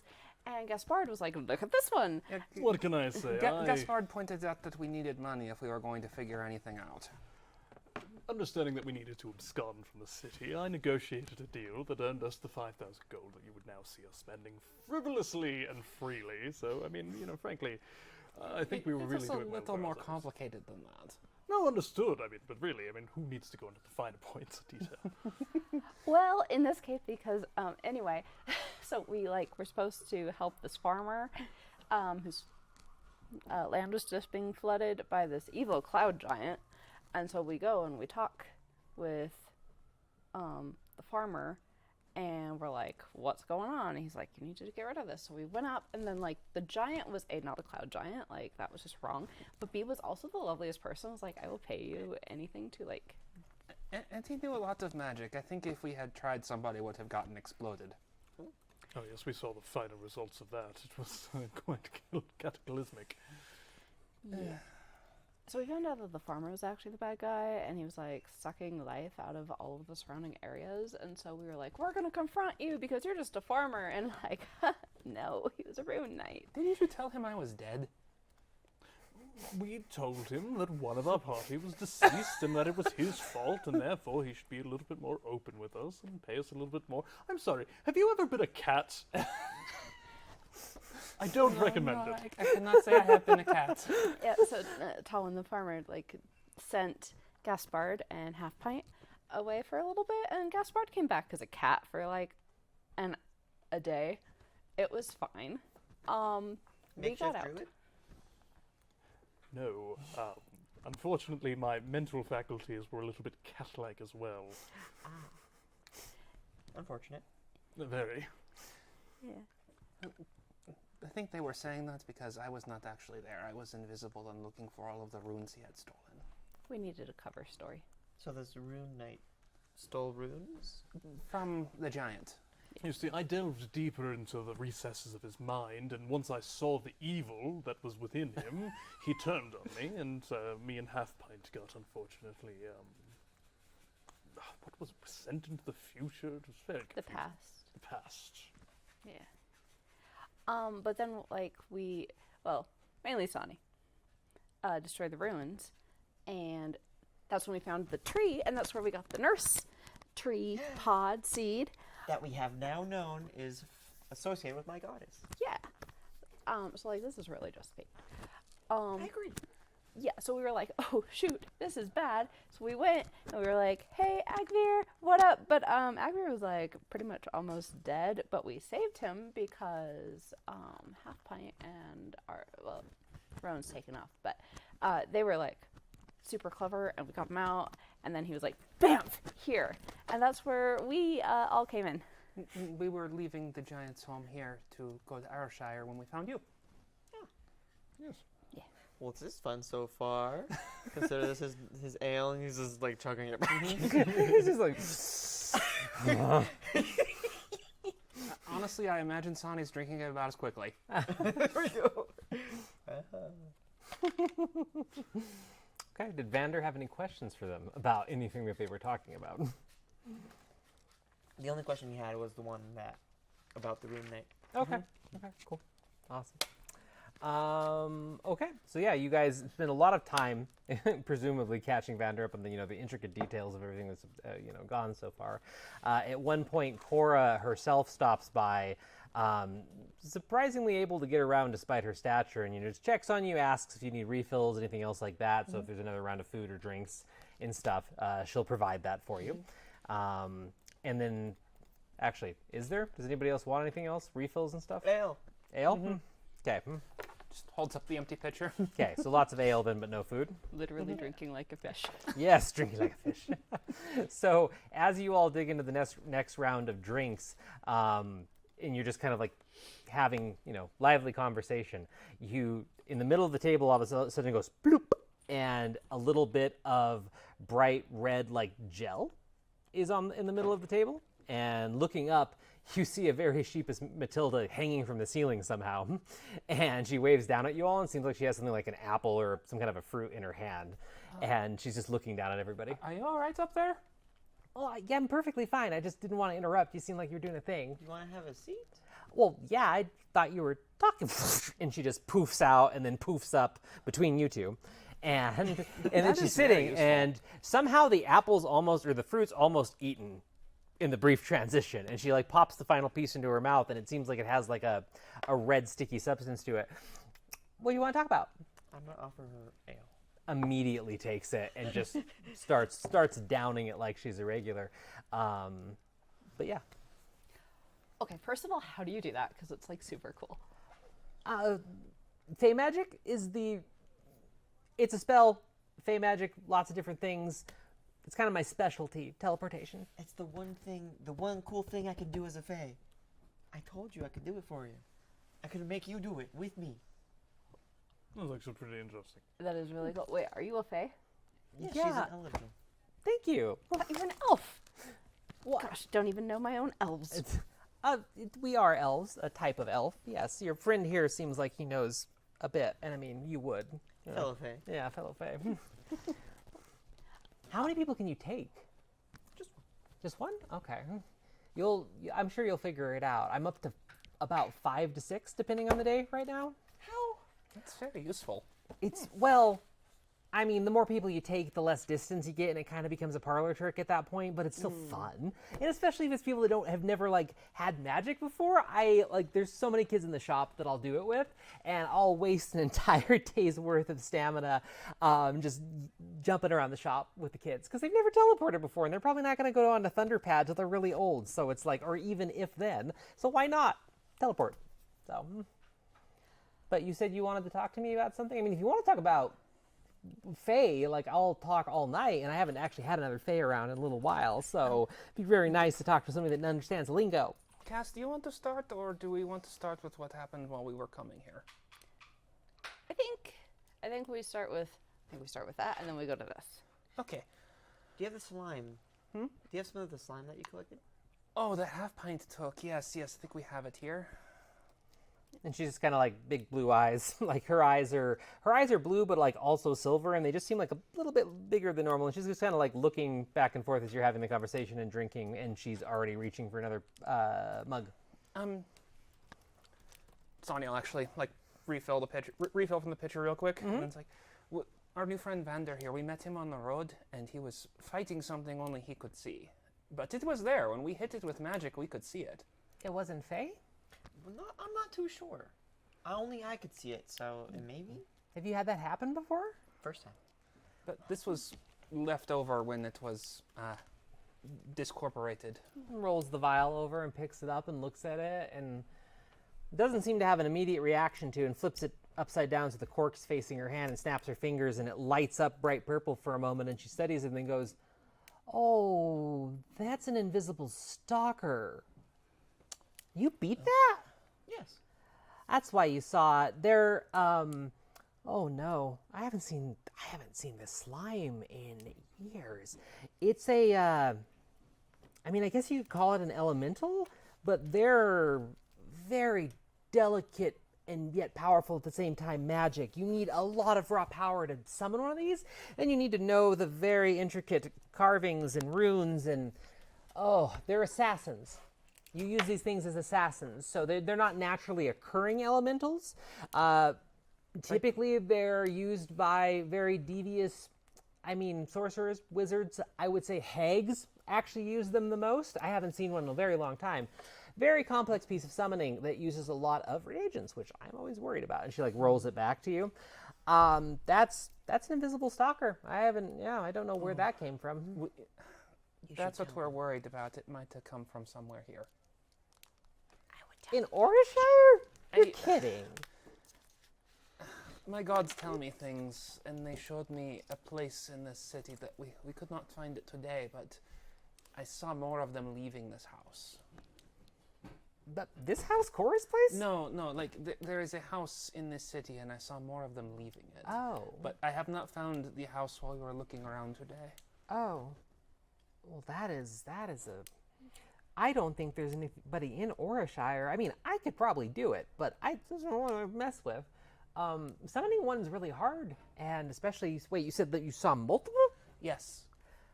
That's impossible. An attack going to be taking place. Well, maybe. It's hard to tell, but it felt dangerous. Well, I mean, it makes sense that a Fae would have a better chance at seeing one, but that's still very complicated magic. Do you normally see invisible things? Is that like a thing for you? Not to this degree. What? Anything else about it? You just saw it? Didn't cast a spell, didn't do anything, just walking down the road, saw it? I actually don't know. You did. You just saw it out of nowhere. Yeah. Yes. The only thing that you know is just like the description of it when Vander was fighting it. Yeah, but it was there in the middle of the road and went after you. Pretty much, yeah, just randomly attacked me. That's weird. We might want to research that a little bit, because being Fae doesn't, like, Fae has a lot of benefits, don't get me wrong, but we don't see invisible things, typically, or we don't see through enchantments. Yeah, I'm not too sure why I can only see it. Or if that's the only one I can see, and if there are some around, I can't see them. I don't know. That bears testing. That's really curious. So I just don't think there'd be any in Orashire. But that is the most interesting thing to cross my proverbial desk in a very long time. So if you want to come back and spend the night at the Emporium, we can do some research and maybe get you some answers. That would actually be very helpful. Here, and Sonny just kind of opens up her book and finds a page in it that she removes the page, but then it also isn't like she actually removed anything at all. Mm-hmm. And just here, I drew what I saw, and it's just the kind of collapsing hovel of a house that all the stalkers were coming out of in the vision. Yeah, she like puts 3 fingers on it and drags the paper over and looks at it and goes, I mean, I have an idea where something like that could be, but the city wouldn't let a building like that exist these days. But, if we're dealing with magic like this, I guess it could be an illusion spell or something, so. Maybe. I mean, it seems like there are a lot of people in the city using that. I mean, people use glamours. It's all about the glamour business here, and it's all about, enchantments like the ones I sell people to help them. Nobody's really like doing massive enchantments. It's hiding buildings sort of things. What you saw? You said you saw something that was a little bit more than that. You saw like a massive illusion or something? Well, I mean, now it's a little embarrassing. It's possible that one of the guards might have your knack for teleportation. Why do you say that? Well, it's weird. When we were walking into town, one of them poofed away and then poofed back. And Long black hair?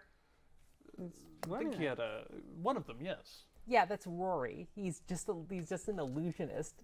He gets out of work a lot of times by summoning his double, the one that's always in armor, and you can't really see a face in there and stuff. If you pay attention, he's like really just starting out because it's okay from the outside, but they sound the same.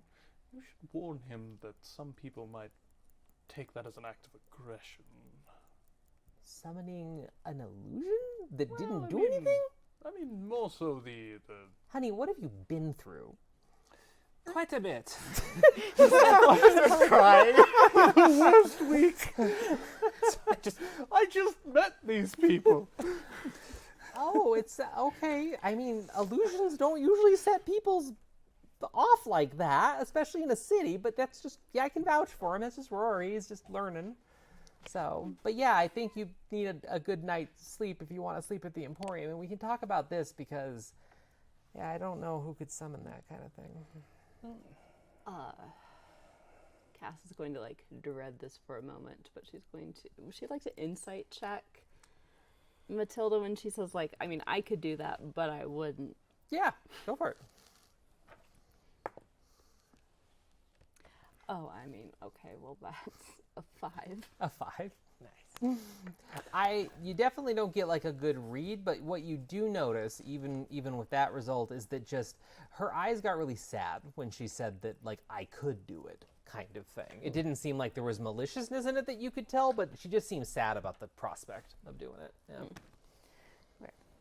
Did you have anything else that did you have enough food and drink and everything here? You want to retire for the night? I think I've had plenty to eat. Yeah.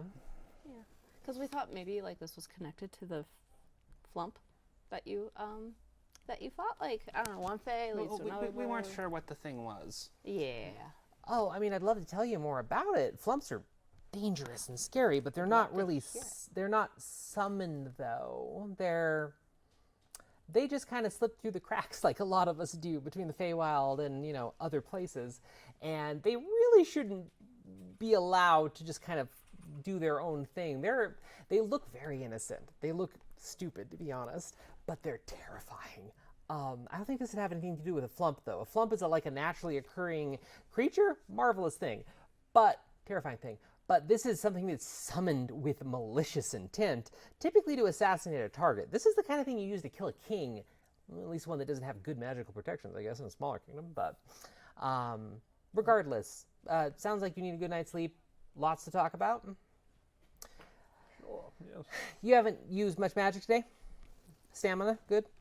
If you want to grab one of their hands, I think I might be able to get us at least a couple blocks close, because it sounds like some of them haven't done it before. Who would like to go? That you've been offering. And she's like, don't go yet. And then she's like, you okay, teleportation? Oh, Fey yes. magic? I love new experiences. And Sonny just lasts the pitcher. Okay. Just slams it. She like tenderly reaches out and grabs your arm and goes, it's okay. No, it's fine. okay. Totally fine. And then she grabs Cass's other hand, and then like you kind of make a chain, and you feel like the weirdest like vibration to the point where the table actually shakes a little bit, and then you all go out in the same like purple smoke, and you actually reappear right at the entrance to her Emporium before she leads you inside. Okay. So How was that? That was awesome. none of you got that stomach turning feeling that you even get with the thunder pad of like the teleportation. It was more of just like you fell asleep in a way, like it was like a brief moment of unconsciousness and then just reappearing, and if anything it felt like thrilling to go through it. So Yeah, it's just like so smooth and natural. well, I mean, it is natural. It's the way that you should teleport, not the way that like mages teleport these days. But come on.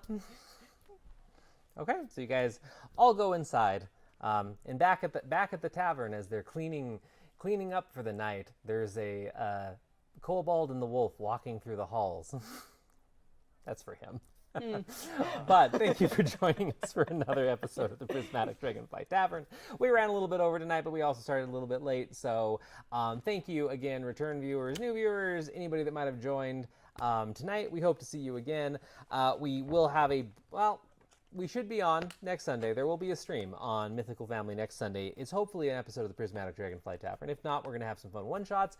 The week after that is RageCon here in Reno, Nevada. So if you live in the Northern Nevada area, or you're going to be in the Northern Nevada area, during the days of June 24th, 25th, 26th, it's a 3-day gaming expo at the Nugget Casino in Sparks.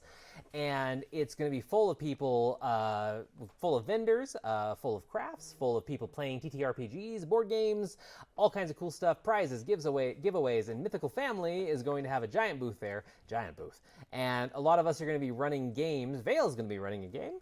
I probably won't be. I wanted to, but I'm probably not going to be. But Vale's going to be running some games. Joe's going to be running some games. Lots of people are going to be running games. So go, if you're going to show up, you can buy a pass on the RageCon website and then sign up for different events to play tabletop games. So, and also keep an eye on our socials, our Twitter, and all of our other different social accounts, and we will have updates about our presence there and things going on RageCon. So if you're in Northern Nevada, definitely come check it out and say hi to us while you're there. But in the meantime, it's time to go to bed. So have a good night, and we'll see you next week. Bye.